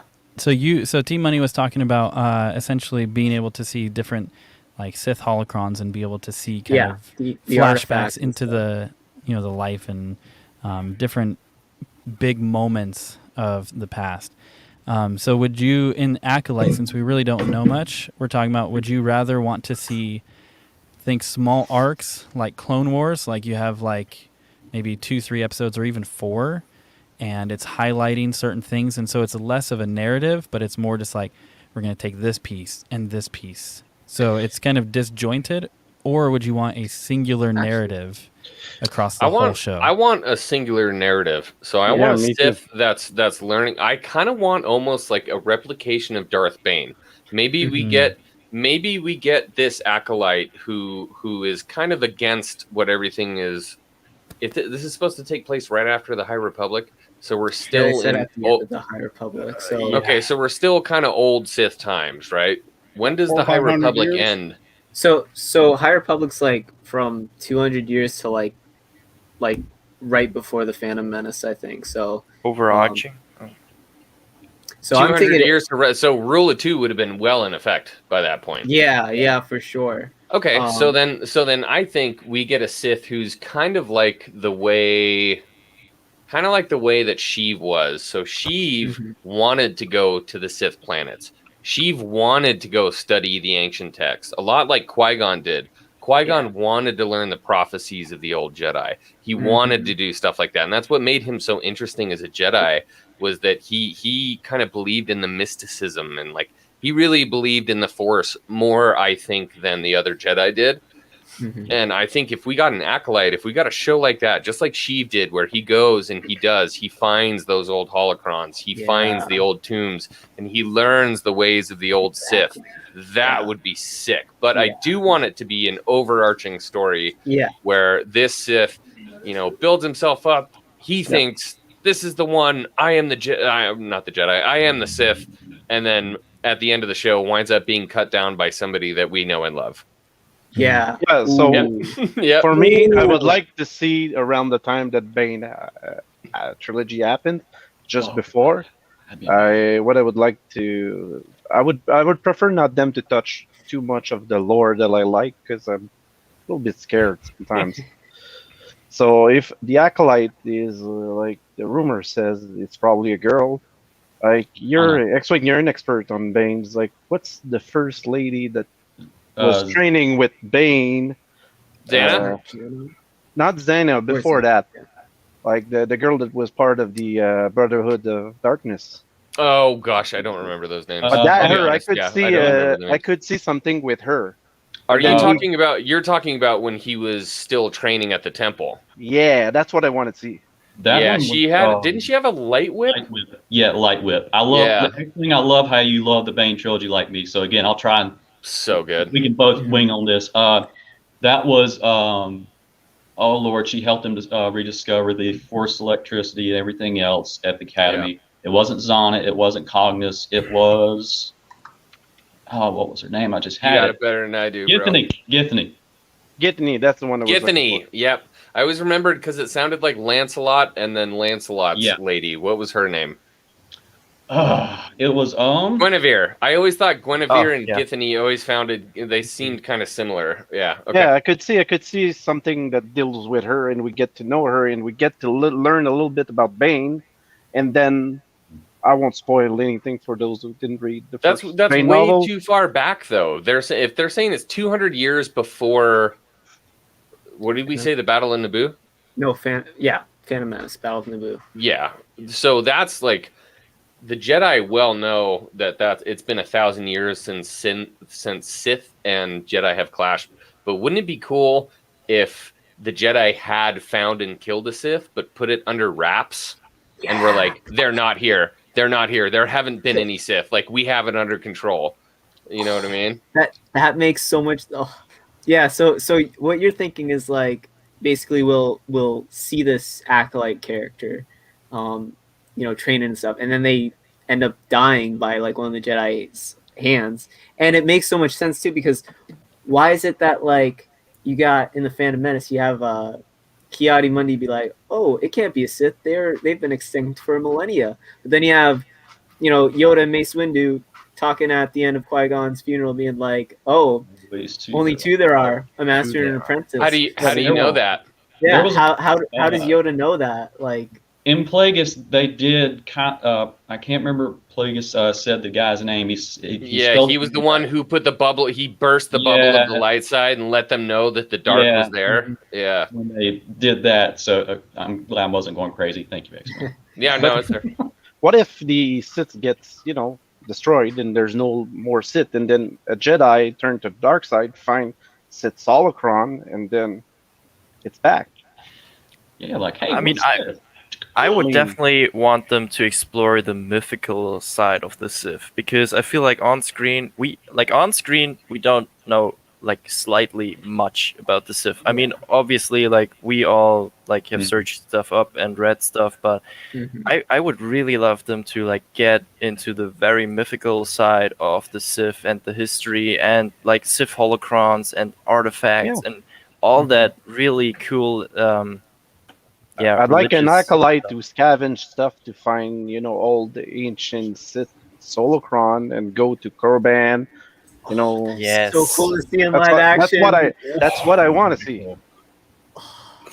Yeah, hear about that'd be hype, dude. Frieden Nad, Nagus Vidal, people like that. You finally get the chance to see them and stuff, because they describe them as skeletons, and maybe through the holocron we could get some flashbacks of stuff we liked. Right. Yeah. And make them canon. We need to see Darth Bane. So it could be like one like long story of like one character, but we could get little glimpses of like the big Sith, like Darth Bane and maybe Revan. I don't know, like for sure. Like the game, The Old Republic. Like when you get to the first steps, you're on Korriban, you get trained, you get to know all lore, like all Dark Lords through the game. I still can't call Revan a Dark Lord of the Sith, though. I can't call him that. He's not, because he didn't end his life that way. He spent 300 years in stasis fighting. Yeah. He was 4 different things: Jedi, Sith. He got split off from both his beings, fought himself, and came back. He was like kind of Mandalore there for a minute. Like the guy's just been everywhere. Oh yeah, Candace. That's right. Yeah. Yep. So I have an interesting thought. I'm wondering if, with everything you guys are talking about, do you think we'll get anything live action like a Jedi Order, like going way, way back? Like, do you think they would like reach that far back into Origins? I mean, I know it's EU and Legends, but do you think they would do that? Maybe through a holocron. I wish they would. I think it'd be a while. Because I can see they're dealing with holocrons, because I believe, like, correct me if I'm wrong, guys, but Galaxy Edge is selling holocron, right? Yeah. So it's kind of canon, and it is there. Like we saw it in Rebels and stuff. Like, but we never saw someone create an holocron. Did we ever figure out who was the voice of the holocron in the Sith holocron in Rebels? It was the voice actress who played Ventress, but I kind of think it implied. I don't think it was Ventress. Malachor 5, or the Mass Shadow Generator. Treya. Yeah, either Treya or it could have been Mitra Cert. No, she wasn't. It could be the Acolytes too. Filoni is behind, like, so. Yeah, it'd be a great. So many great things could come out of the Acolyte if you just please do it right. Yeah. You know what I haven't seen in the prop world yet? Is the Republic helmet, the Republic Commando helmet from the KOTOR cutscenes. Do you remember when the Republic Commando ran up with the thermal detonator and blew Malgus? Yeah. With it? Fed Blew a his face thermal off with it. detonator. Yeah. Yeah. I want to Those see that cinematics. helmet and that armor. That would be sick. Yeah. Yes. Daryl, Those troopers. Want to work on something? If I can, if I can find the specs. I just need to find the specs, and that's all I need. Every time I ask something in my community, somebody's like, "Oh yeah, I do that." So I did have, while y'all were talking about the Acolyte, I did have a theory that popped in my brain. Since they're starting to pull from the EU, could the Acolyte have Exar Kun in it? Oh, I love that story. Yeah. No And way. the time frame would be about right. It'd be about. There's no way. He's about 300 to 400 years before the Battle of Yavin. Here's the thing. Even though I would like Exar Kun stuff, I feel that they will change too much stuff, and I like the way it is right now. So I'd rather have something That's the that hard refers part, right? to it. Like, I'd rather have another story with somebody we never knew about, and maybe refer to some of the lore that we loved from the EU. But Oh, yeah. No, I agree with you. It just popped in my head, and I thought, oh, that'd be interesting. Night of the Force said something in the chat that I think is interesting. This last one? I heard it's going to be a feminist project, which I hope is a lie. So, interesting play. First off, don't feel like that. If it's all girls, there could be a way you could do it where you remember that scene at the end of The Mandalorian where all the girls popped out of the Theta class shuttle and they were just murdering stuff, and nobody had a problem with it because it was effing amazing. And it was organically. Badass. Yeah, it was done well. Yeah. It was done well, and nobody was like, like more propaganda. I think that could be done well if she was born as a Night Sister. What if the Acolyte was born as a Night Sister? Nice. Then we could see Dathomir in live action. We could get Dathomir. We could see a baby Maul. No, Maul wouldn't have been anywhere near then. But, well, at the end, if it's getting close towards Phantom Menace, we could see baby Maul, and we could find out why his mother was trying to give him away.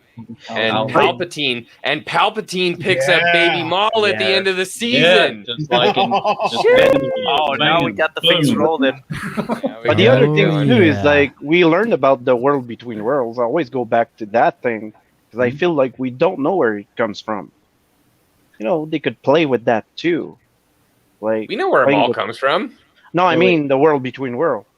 Like if we have an Acolyte that goes to the world between worlds, then they can go to any times and space, right? Yeah, I don't want them to do that though. Yeah, that'd be a bit too much. That'd be a cheat. Yeah, I know. Yeah, Adventure.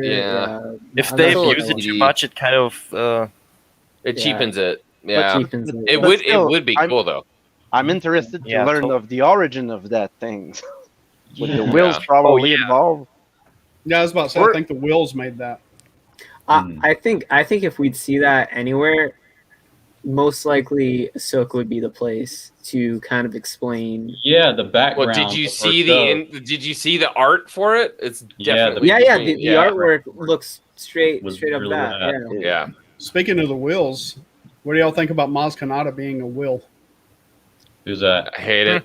I deleted that. I don't know what that is. What's that? You know what? Obsession is not there, but I believe, maybe at the end, Ahsoka will become a Will. You know, like she's a great Jedi. She's, balanced. I don't know. Maybe in interesting 10 She years. could be taken in by them. Yeah, maybe if we get a lot more of her and she progresses a lot more and we get a lot more story from her.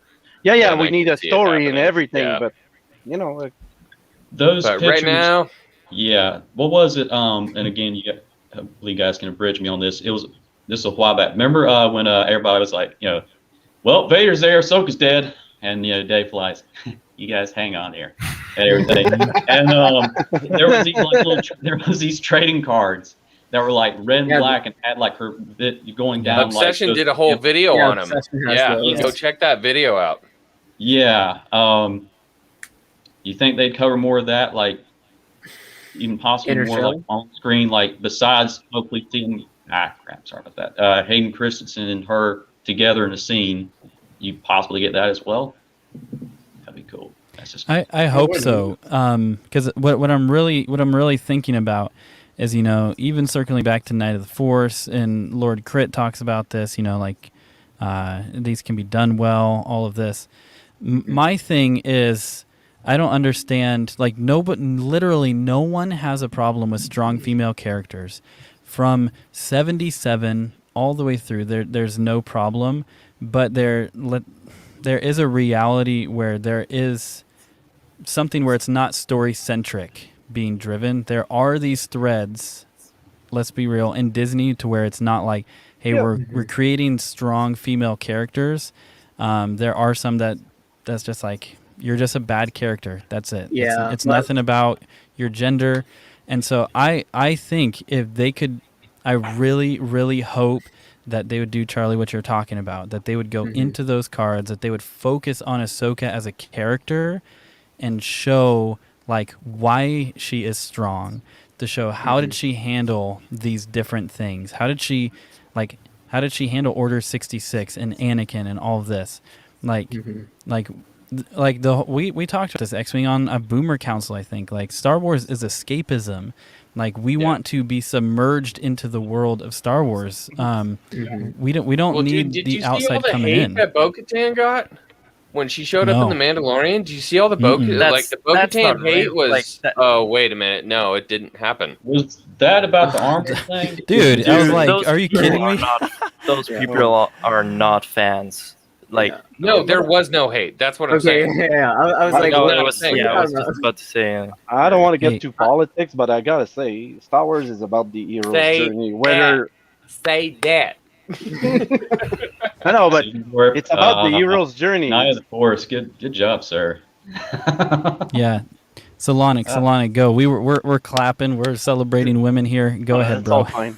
But Star Wars is all about the hero's journey, whether it's a girl or a boy. We don't care.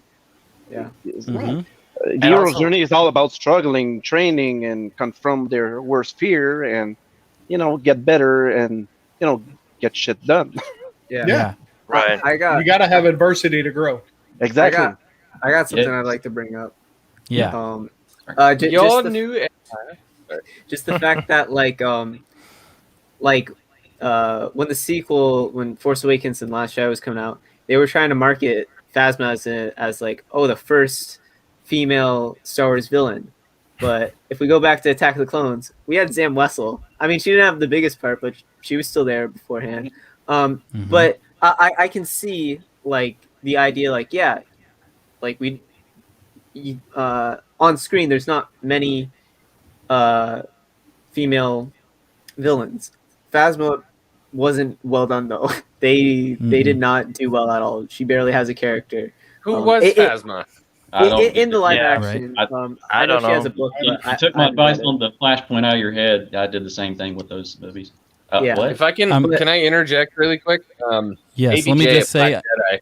Oh, sorry. Let me just say I'm highlighting this not because it is my co-partner for the channel, but because she is very clearly a woman. She gave birth. I know she's a woman, and she's saying a hero earns that title. It's not given based on gender. Say that.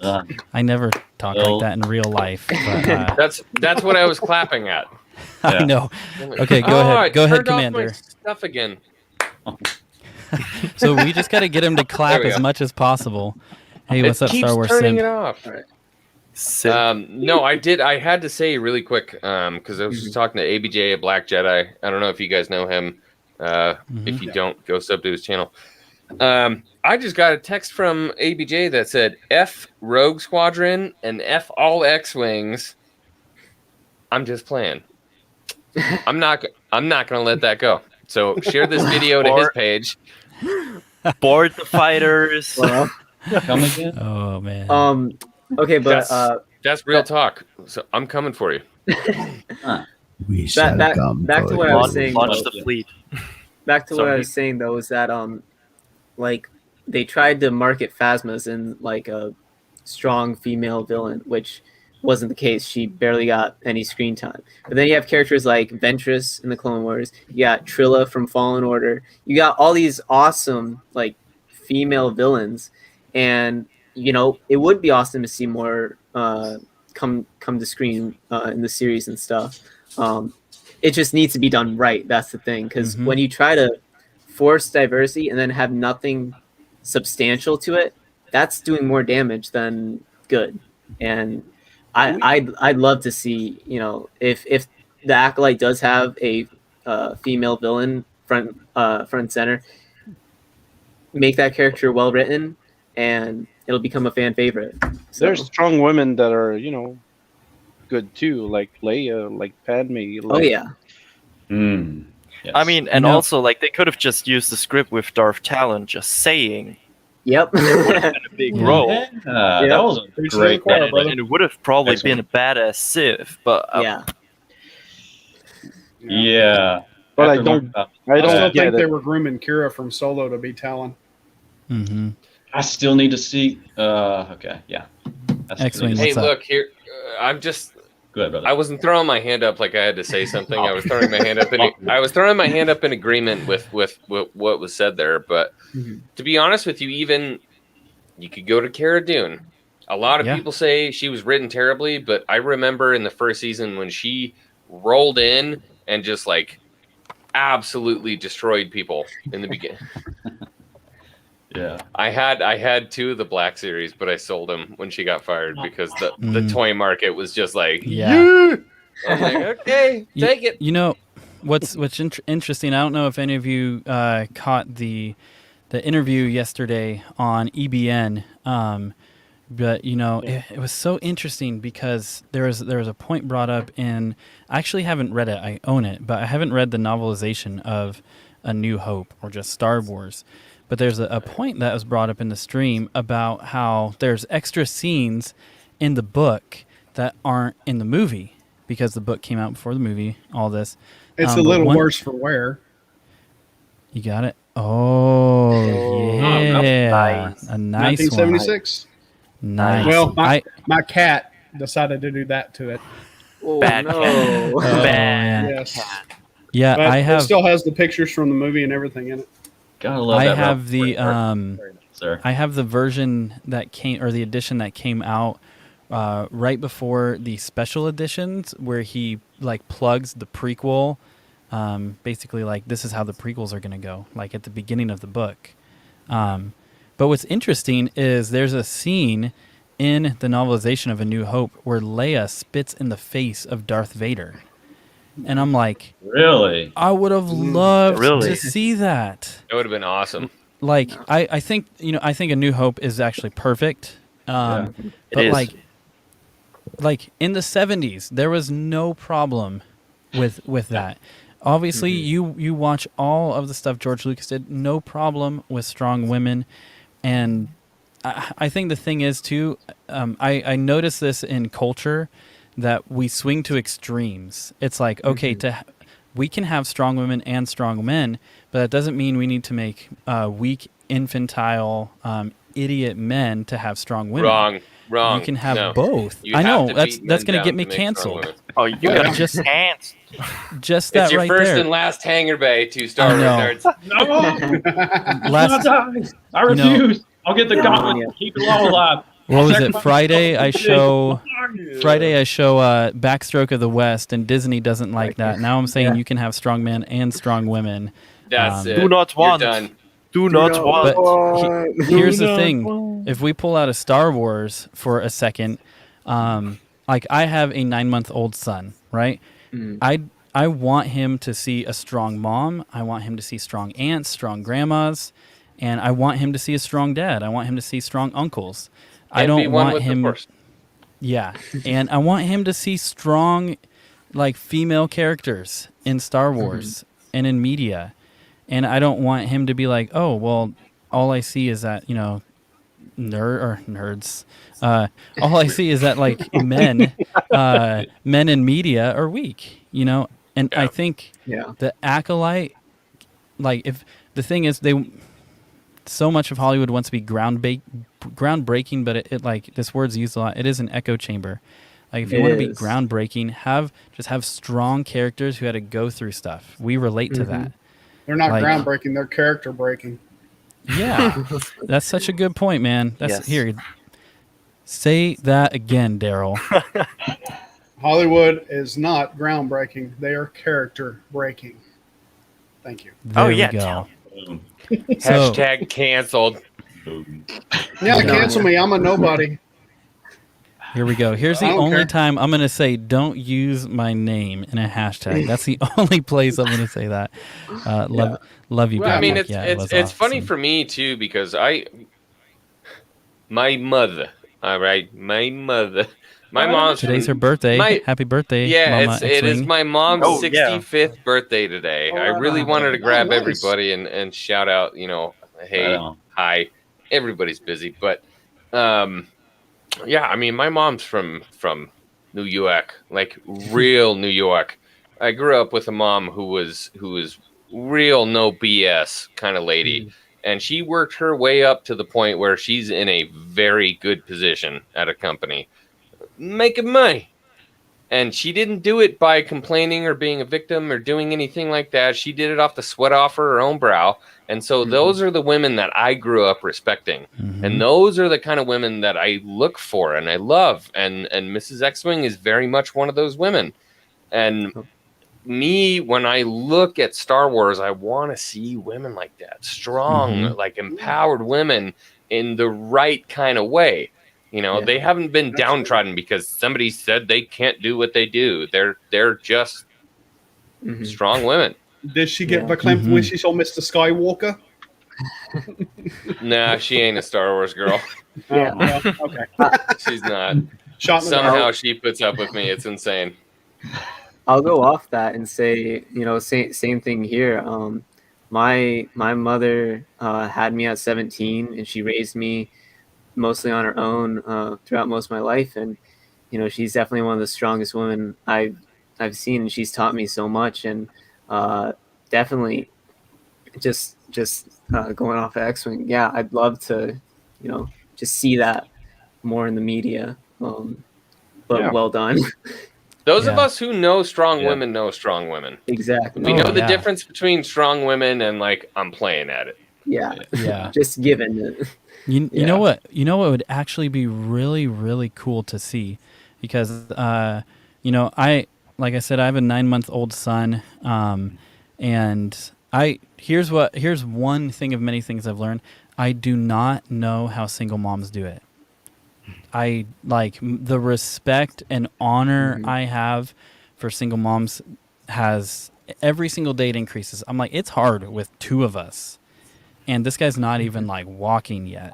And I mean, just everything I think about that, I would love to see. I mean, if you want to talk about groundbreaking, you want to empower women, right? If that's Disney's prerogative, you can actually write a story around it doesn't have to be cheesy, but have a mom that becomes single through tragedy, and you see Darth some of that. Maul's Not mom? that Anakin's mom. what? She was a single mother.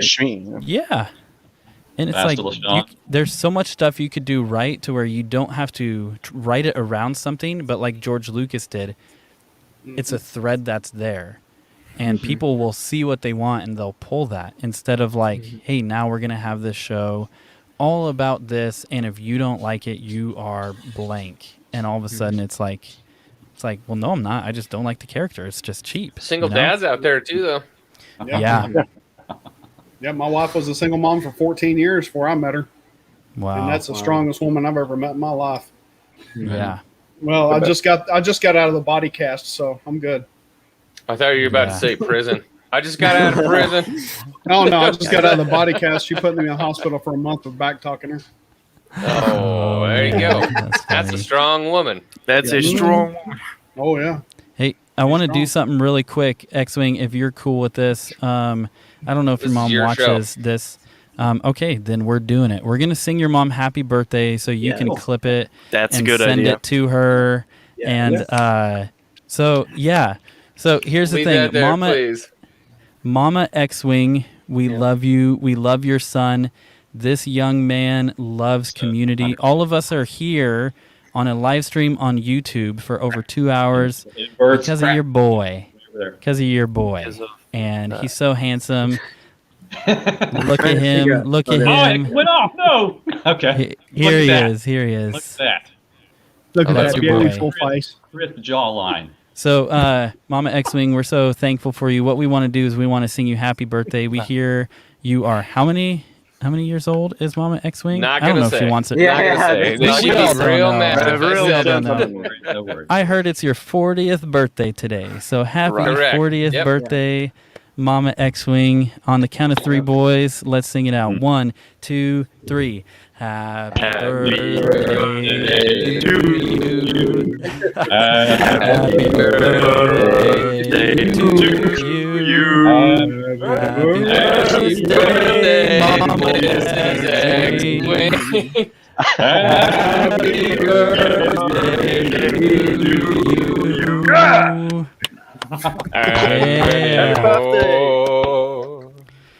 I'm sorry you were Thank you, objected boys. to that, Mama Xwing. That was beautiful. Thank you, We boys. love you. I give a swig of sweet tea in your honor. Boom. Yeah. Boom. Love you, Mama. There we go, man. Yeah. Wow. So that was For beautiful. your mama. Wow. That was I beautiful. feel that was Wow. Just take a drink. It's okay. Understand. Oh, man. Okay. That's cool, man. I That can. was cool. Here you go. Going off the parenting thing as well.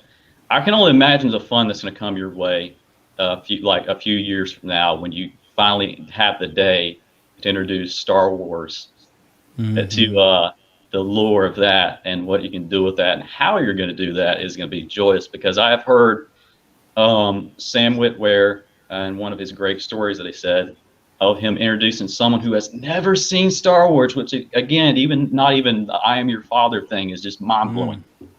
But he got one of his friends to he said in the name of science, he got one of his friends to watch the Phantom Menace. No, he said, wait, let's see. He got on to watch the Clone Wars movie first, the animated, to get them, behind this Anakin character and everything. Like, okay, this is kind of different, but okay. And got behind that, then immediately take them right into A New Hope. So when you get Alec Guinness going, a young Jedi named Darth Vader, who was once a pupil of mine until he turned evil, helped the Empire hunt down and destroy the Jedi Knights. Then they're really gunning for this guy named Vader, especially when they see the only person that's ever been nice to him is this Ben character gets sliced down and everything. No, all that. And then fast forward to Empire, hand cut off. No, I am your father. And then they're like, wait, what? And then just take them on a complete whiplash back. All the way back, Phantom Menace, to having this little thing like, no, there's no way. That guy kind of looks like, no. You have the same thing of the, chess piece of Anakin, and you're like, Tatooine, that's where Luke, oh no. So his friend got to eventually Revenge of the Sith. He got to see everything just go downhill and just everybody it went bad. So you get the echo effect of that when he then brought his friend up to watch them. Again, underrated so much. It was my first Star Wars movie. That's why I love it. Return of the Jedi. And then he was so behind Vader whenever Luke's getting shot because of course he's like, oh God, last time this happened, Mace was getting hand ripped off, everything went to hell. Come on, man, get your life together, come on. And then you Charlie, get later, to the point. Get to the point, sir. You calm down. And no, just whenever you get there and you just see that legendary moment throw down like that, and it's like, why was I never? And then his whole thing of it was like, wait a second, you guys got what? And because of the back thing, wait, so you got the sister kiss thing? What was that about? And then showing the parodies and stuff. Anyways, long story short, I imagine it's gonna be a joy introducing you, man. Star Wars. Back at you. Yeah, man, you got some crazy fucking. I like your brain. It's a real weird one. I like it a lot. You're my West Virginia ninja, man. Hey, about that. North Carolina, sir. My school went against I know, but I call you West Virginia ninja. Yes. It doesn't cut quite as well saying North Carolina Ninja. Just say Carolina. West Virginia Ninja. Yeah. Carolina what? Mm-hmm. Okay, just say Carolina Ninja. I can do with that. Or 99 Super Ninja. All right. Yeah, my school went against Virginia, so I was like, no, out of all the places you could have said any of them. Why did you say that? What part of North Mr. Carolina Nerds. are you from? Mr. Nerds, I'm sorry, I kind of took over, man. This is your show. No, you're good. It actually, Charlie, you brought up something super interesting, and that actually bought me time. I'm not gonna lie, I was just on my phone looking for a picture, but I have and I put it in my favorites on purpose, and I need you guys to help me decide something for my son. Obviously, the missus can override this, so this may just be for fun. Call him Palpatine. It's just call him Palpatine. Change your life, man. But here's the thing. I have so many favorited pictures of my son. This took me forever to find. Okay, here it is. I'm going to pull this in. So, have you ever heard of this order of watching Star Wars? Ooh. The Rogue Order. Start with Rogue One, go to A New Hope, watch all of Rebels, Solo, Empire Strikes Back, Attack of the Clones, Clone Wars, Revenge of the Sith, Phantom Menace, Return of the Jedi, The Mandalorian, and we stop there. Yeah, I don't know that. That is a wild. I agree with the stop there. That's awesome. Yeah. It says I have to last use the year, I don't know restroom. if it I'll was be ours. right back. Well, one thing is though is you watch Rebels and Solo before the Clone Wars, Interesting. Yeah. Not sure about that one. I'm not sure about the Phantom Menace too. Watching after what's up Revenge of with the that? Sith. Yeah, the Phantom Menace is like in the wrong place. Yeah. Because to me, after Revenge of the Sith, you need to watch Return of the Jedi. Oh, yeah. I see what you're talking about. At first, I couldn't see it first. Okay, yeah. Why So would you watch Rogue One first? Well, to get the established... But I guess it's the Rogue Order, so... You get the remnants of maybe something that's out there that Sheridan Way may or may not have been talking about, a down, statue and stuff. That's interesting. I guess that'd be up to you how you want to introduce that, but that's pretty cool. I've heard Machete Order, I've heard other orders. Yeah, I've but never heard that one. To me, Phantom Menace, maybe after Vader dies, I'll be okay with it. And this is what are their names? They make some pretty good videos. I think it's like New Rock Stars or something. If you guys have ever seen them, they do the breakdowns, Easter eggs, all that. This was like a thing they came up with. But essentially what I was thinking is, we're thinking about how do we introduce our son to Star Wars, and I'm thinking one of two ways. I'm thinking, well, maybe one of three. The first way would be release order. Just go with the way the overwhelming majority of people actually saw Star Wars. And that obviously has, you're going to be OT-centric, you're going to be around Luke, Leia, Han, and Anakin, and Palpatine, and then you can go back to prequels and you can build up. Another way would be chronological, to where you feel for Anakin, you feel for Obi, and then by the time you hit the OT, it's like, wait, what? Because we're going to do our best, and we're going to vet every book he has at Star Wars. We're going to make sure there's no spoilers. And he's going to be asleep when we're watching stuff. And another thing would be, do you include shows at first, or do you just do movies? So Movies. What do you guys think? I want to know. So I've actually been introducing my cousin Ivy into Star Wars over the last couple months. Heard a little bit of this. Please tell. And I decided to do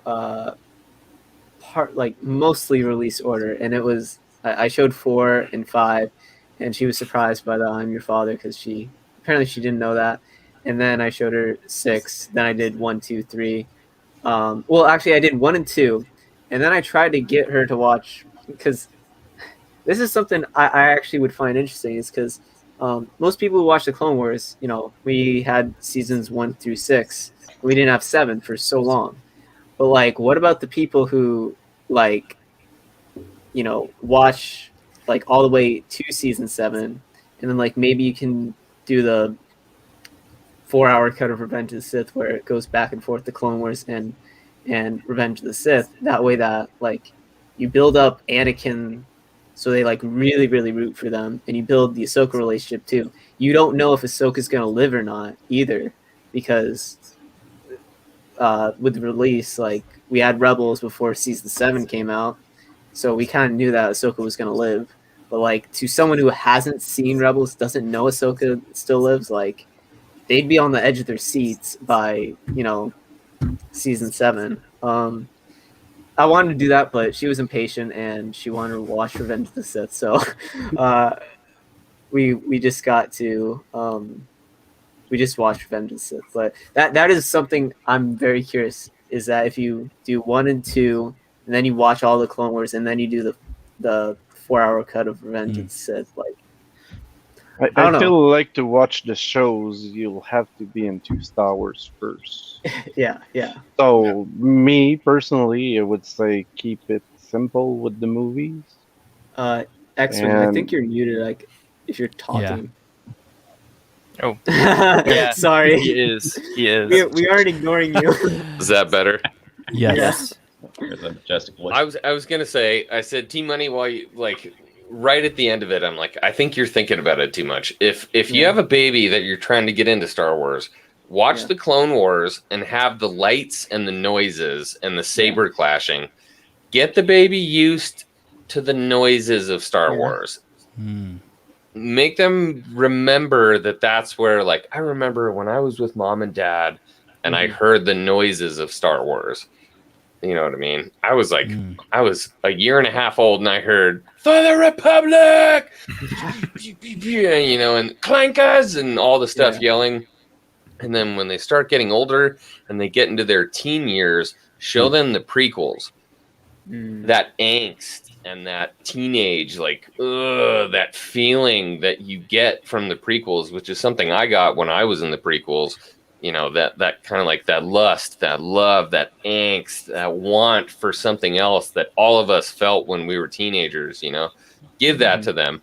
And then as they get older and now you're talking to your son like a man, then you're watching the OT and like, this was art back in the day. This is what we love. Don't force the OT on them when they're young, because they're going to get bored and be like, that's stupid. Give them Star Wars and then show them what it means. I totally agree with you. But Patrick brings up a good point. It would be hard to keep them from discovering Star Wars or the prequels until they're teens. I would have they to can discover it on their own. True.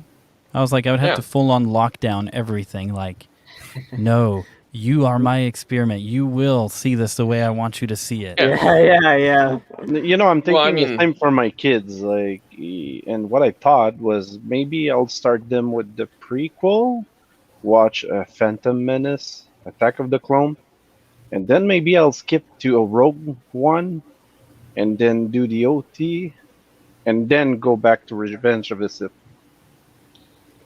Yeah. I love that we're parenting talking on Star Wars. I had the this is the best. It's this is amazing. No, it's good. I had to do something very similar. My nephew, oh god, that poor guy.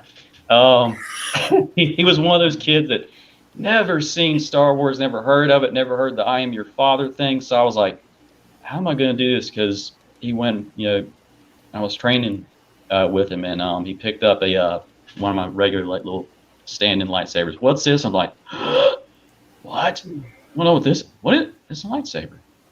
I know what that. Oh, okay. All right. Whatever. So, you take them to, like, okay, look, this is Star Wars. This will explain everything. Let them borrow. Let them borrow like a, for those back in the day, even a VHS and the DVD copy of it, same thing. And you get a call back. What's old Ben talking about with the father and stuff? I don't know. That's weird. You gotta watch the next one then. So until you give them that, or until I gave my nephew that, they would sit there and they didn't have nothing better to do, so they watch that one and watch the other version, watch it, get it going completely in their brain. Yeah, I mean, Daryl, you had the OTTT, The despecialized version. I'm old enough to have the TT all the time. Yeah. I mean, what about you? Do you have kids or? Oh yeah. Yeah. Oh yeah. Oh yeah. Back in my day when I was raising my little ones. Chicken deer. Yeah. They took our jabs. What about you, man? Because I mean, did you get to live the OTs? Oh yes, I saw. You did, and the hype was in Star palpable. Wars at a drive-in theater in '77, and I was 6 years old. Yeah. Oh my God! Nice. I've been looking up at the stars ever since. You're here, so Hey, Daryl. There's something we actually want to do with the Mrs. Dad, and we would love to have you be a part of it. We actually want to talk to people who saw the original Star Wars, like when it was on the big screen. And you're not going to make that a part of Boomer Council? Are you kidding me? Maybe we'll do a cross stream here. We can do both. Let's do both. No, Part one, I don't know. part If you two. follow Ghostbusters, you can't cross the streams. Well, Boomer Council is going to move between channels. Let's just do it when it's on your channel. Cool. Yeah, because I think it's so fascinating. Man, like everything I hear, and I would love to hear you speak on it for a second. It was so groundbreaking, and like people are like, it was unlike anything. Like for me, I mean, I don't care if people know my age. I was born in 1992. I'm 29 years old. And so for me, I've seen it. I already saw a bunch of stuff when I saw Star Wars. I just fell in love with Star Wars for Star Wars. But like, what was it like for you? You said 6 years old seeing it at the drive-in. What was that? What was that like? Sitting in the back of the truck, leaning over the top of the cab, and did this for over 2 hours. Wow. So I never moved. My dad said, "You never moved a muscle," and I was like, "Yeah, I know. I remember." It was just, I couldn't speak. I couldn't do anything. I was just sat there with my mouth open, my eyes wide. I don't even think I blinked. It was the first time anything like that had ever been released. Yeah, I mean, up until then, all we had was, Space cheesy Odyssey stuff. Yeah, cheesy stuff from like the 50s and 60s. And I saw a couple of episodes of Star Trek on a rerun, and I was like, what is that? And then I saw Star Wars, and I was like, what is that? Yeah. That's awesome. Oh, great. Now my dogs are acting up, of course. Excuse me just a moment. Hey, Jedi, I want to hear from you. You, like I said, man, you've got Grievous as the avatar, man, but you were the most patient Grievous I've Thank ever you. met. I appreciate you guys letting me on like this, and a little bit nervous. I've never really streamed like this before, so I just appreciate you guys letting me pop in and just sitting in the conversation here. I'm really enjoying it. So thank you This is so home, much. bro. Yeah, You're amongst friends. man. Man. I'm actually a little bit older, I guess, than you guys. I was born in '83, so May of '83. I think the first people after I was born was Return of the Jedi. So I kind of missed like the original generation, obviously, because I was just a baby. Right. I knew what was growing up. Like it would be on cable. I remember like the Hoth, the Snow Planet stuff, all that. Like see that on TBS on Sunday morning or whatever. But we're seeing toy commercials to the mid '90s. But for me, and I told two Star Wars nerds this in the comments section on his YouTube page. I saw a New Hope special edition in January of '97. And that was like a religious experience. Seeing it on the big screen, that's what made me a fan. And my younger brother, who's just turned 31, he was a little kid, and he was with us, and that blew him too. And we've been Star Wars fans really ever since. And it was a fun time. It was smart of George Lucas to do that because the prequels was getting ready to come out, and he just by doing a special edition, he introduced it to a whole new generation right before the prequels came out. So that's the generation I guess I'm part of. I'm too young T generation, but brother is the one that's like the prequel generation, although I consider myself too. But he was a little kid, he was Anakin, it's Halloween, and so We're all It's boomers in spirit, so don't worry about it, man. Yeah. Oh, So man. I was just like, if you're all about spoilers, maybe show the OT first and do a release, and then go back and show the prequels. But chronological is cool too, because the Phantom Menace is so kid friendly and it's bright and colorful. Got the ships and the lightsabers and all that, so younger kids get drawn into that. But if your main priority is about the spoilers, you might want to show the OT first, because A New Hope's a classic. A New Hope, I see people on social media and stuff all the time. Oh, it's boring, it's slow. No, it's not. And there's a couple Star Wars YouTubers. I'm not gonna say who they are, but they say that a lot and everything. And I was like, you must have seen it while you're on your phone. Share the links. Yeah. Share the links in the chat so I can go talk to them. I'll ask them to come on Hangar Bay so we can talk about it. Man, the bombers. I know. The only thing I'll say about A New Hope, the reason I have Empire Strikes Back above The New Hope for me is I feel like when you watch A New Hope, I see just a little bit of the 70s in there with the sets. How and dare. I don't see that in Empire. But even then, it doesn't detract. It's not like, oh, this is a 1970s movie. I just see a little bit of it just because of product of the time. What they were able to do with what they had is absolutely legendary. And that's why I will always love the original trilogy. Mm-hmm. Yes. I mean, it's inspiring. If you gave the tools that they had now to movie makers, they would probably just poop their pants and move on. Yeah. Yeah. Nope, can't do that. I remember hearing stories on Star Wars Theory, General Theory, as I still call him. He's been recently getting like Rule 2, the original people who helped make those and stuff like that, and hearing stories of like the original lightsabers, the original weapons that they used were like M16 parts and stuff like this where you never think Set like pieces, the models, everything that they did. It's legendary, man. Such a low budget, like barely even one got that all done and was just Here's what I say about that is, remember, like I'm a big history geek. Like, we don't remember how we built the pyramid. I feel like one day we'll look back at Star Wars and how they made that with the technology they had. Because, I don't see any other movie to match that, like, especially with what they had back then in terms of technologies and everything. Yeah, exactly. We don't know what the pyramids were made of, but I know the Death Star was made out of T-31 Panzer tanks from a model store a quarter mile down the road from Lucasfilm Studios. Yeah. That's so Wasn't funny. a ping pong table like part of the trench run or something like that? Am I Yes, remember it that? was. Yep. Okay. I wish every few years they would re-release like the OT in theaters, because there's no experience. I mean, no matter what kind of home theater you got, there's just like no experience of seeing it in a theater with the audience. And I mean, that was 97. That was a long time ago, but I still remember when the Star Destroyer came over and all that, seeing that on the big screen. And I mean that's what made me a fan. And I think if like the younger generation of fans saw it theatrically, they wouldn't say it was boring, because Yeah, they probably would.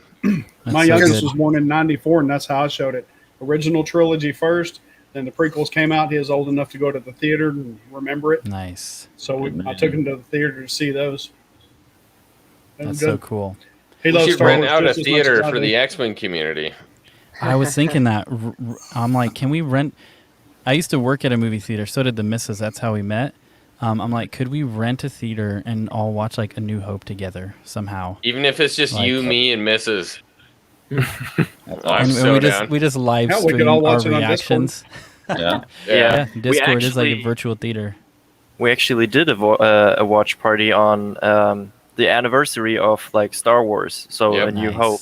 Yeah, A And New we Hope watched. played. I think we were like 8 guys in the voice chat. Yeah, it was great. That's so cool.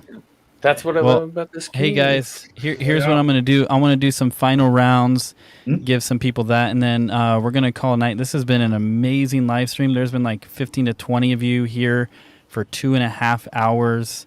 Tons of people filtering in and out of the chat. It's been an honor hosting this community stream, but here's what we're going to do. One by one, I'm going to call on you. Give like a 30-second max if you want.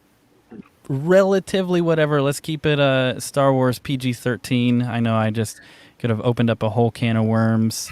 So T-Money, what's up, my man? The floor is yours. Well, I have to head out. What was the question? Wait, yeah, what is the There question? wasn't one. It's like basically whatever you want to say. You could just be like, peace out, and whatever. Yeah, I do have to leave, but once again, it's been an honor being on another live stream with you. Do not want. We always have to remember that. But yeah, thanks for discussing everything. I'll plug my channel real quick. Team Money Startwell.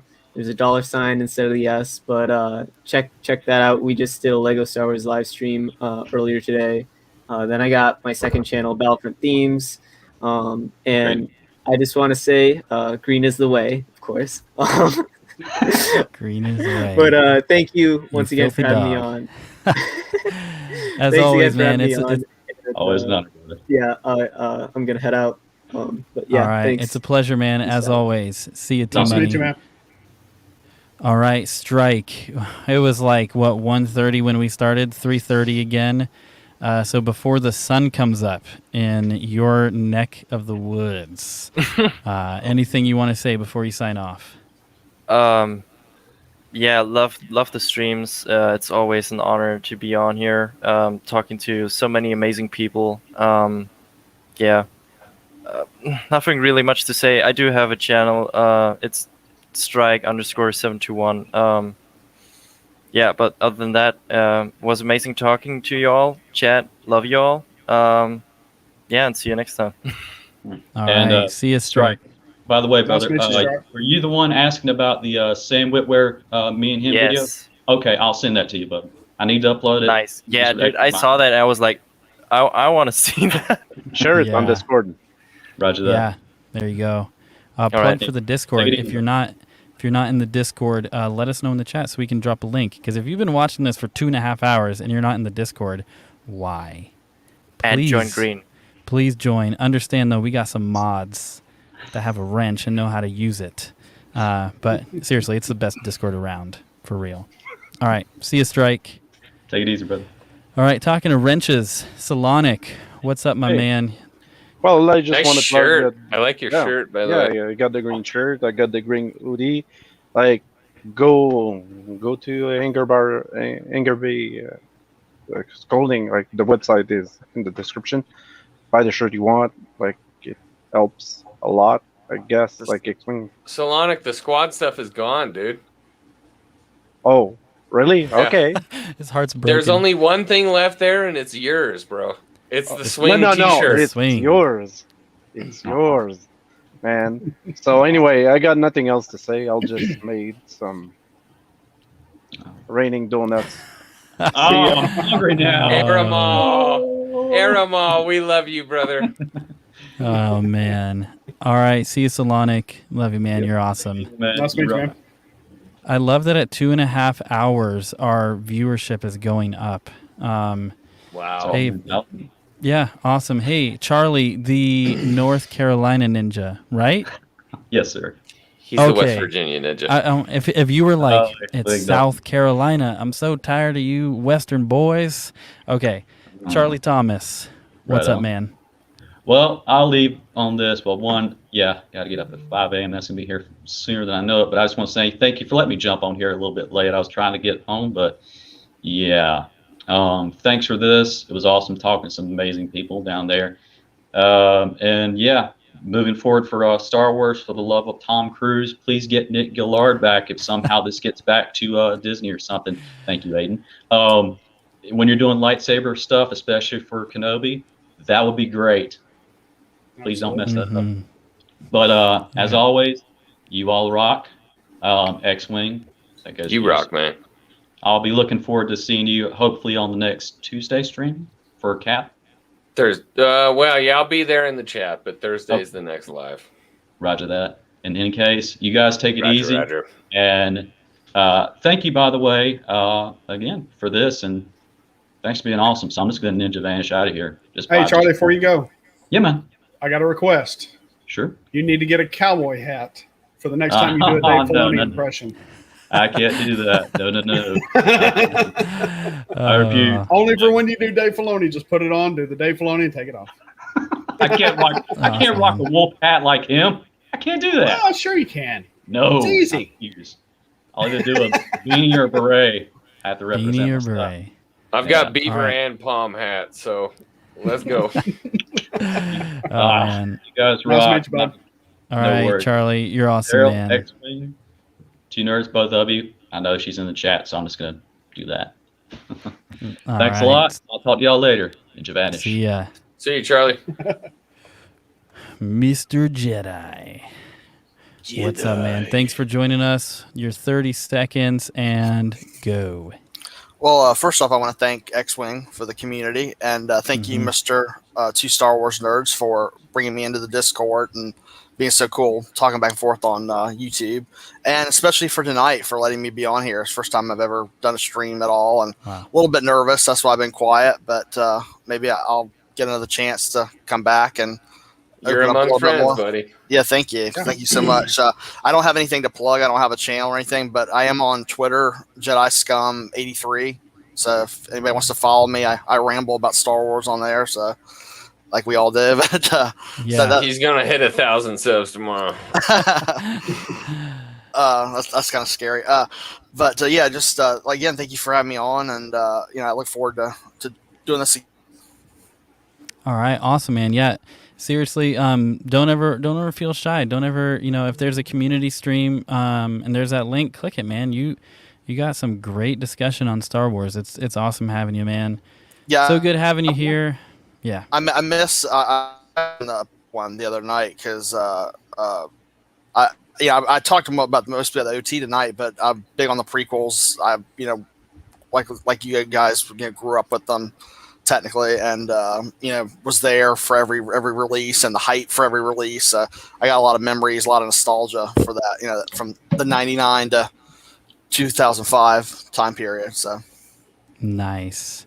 All right, good bro. Times. Have a great night. So good having you here. All right, Mr. Daryl. I feel intimidated. I know.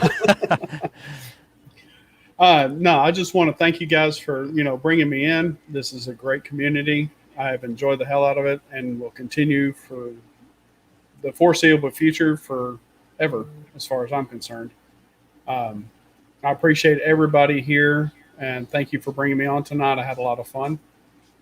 And, everybody in the chat, everybody who was on the panel, is just a lot of great fun, and I really enjoy it, and I appreciate it. So, awesome, man. Awesome, man. And Loved it's so having good. you. Yeah, and it's so good to connect with you because I've actually seen you in some different chats around YouTube, and I'm like, hey, that's I always remember the name Daryl's Derelict. Always remembered it, and then I think I saw you in like the EBN Discord, and then I started seeing you, and then I'm like, yo, this is so cool. Like I've seen your name for so long, so dude, it's awesome to meet you, and congrats again on the trivia win. Thank you. That's right. He's Stone Cold Steve Solo. Yeah. And the anonymous donor of the shirt, you sent me your information during the stream. They already have it, and they're taking care of it. So anytime now, you'll be getting that. So cool, thank you. Awesome. Is it a swing shirt? It is, in black. Nice. Yep. Nice. Like all right. Have a great night, man. All right, y'all too. And then there were two. What a terrible stream. I know. That was awful. I blew it. Yeah. This is just we boil down to this end of the night where we have talked about Star Wars. I would say as long as we could have, but this could have stayed on for at least another 8 hours, 9 hours. I mean, we could have gone forever. But I love the fact that when we talk to everybody and we get everybody together, it really distills to the reason why we love Star Wars is that it's our mythos. Every single civilization has always had a mythology. And our current civilization, what we have is Star Wars. This is the closest thing we have to a mythology like the ancient Greeks. We have gods, we have the Jedi, we have the Sith, we have the battle between the good and the evil. And you and I can sit down and talk about this for hours on end. Mm-hmm. And it's beautiful. And everybody else hangs out with us and they want to talk about it. And it's endless. We can do it 2 times a week. We can talk to everybody and just enjoy it, man. And this is what it's about.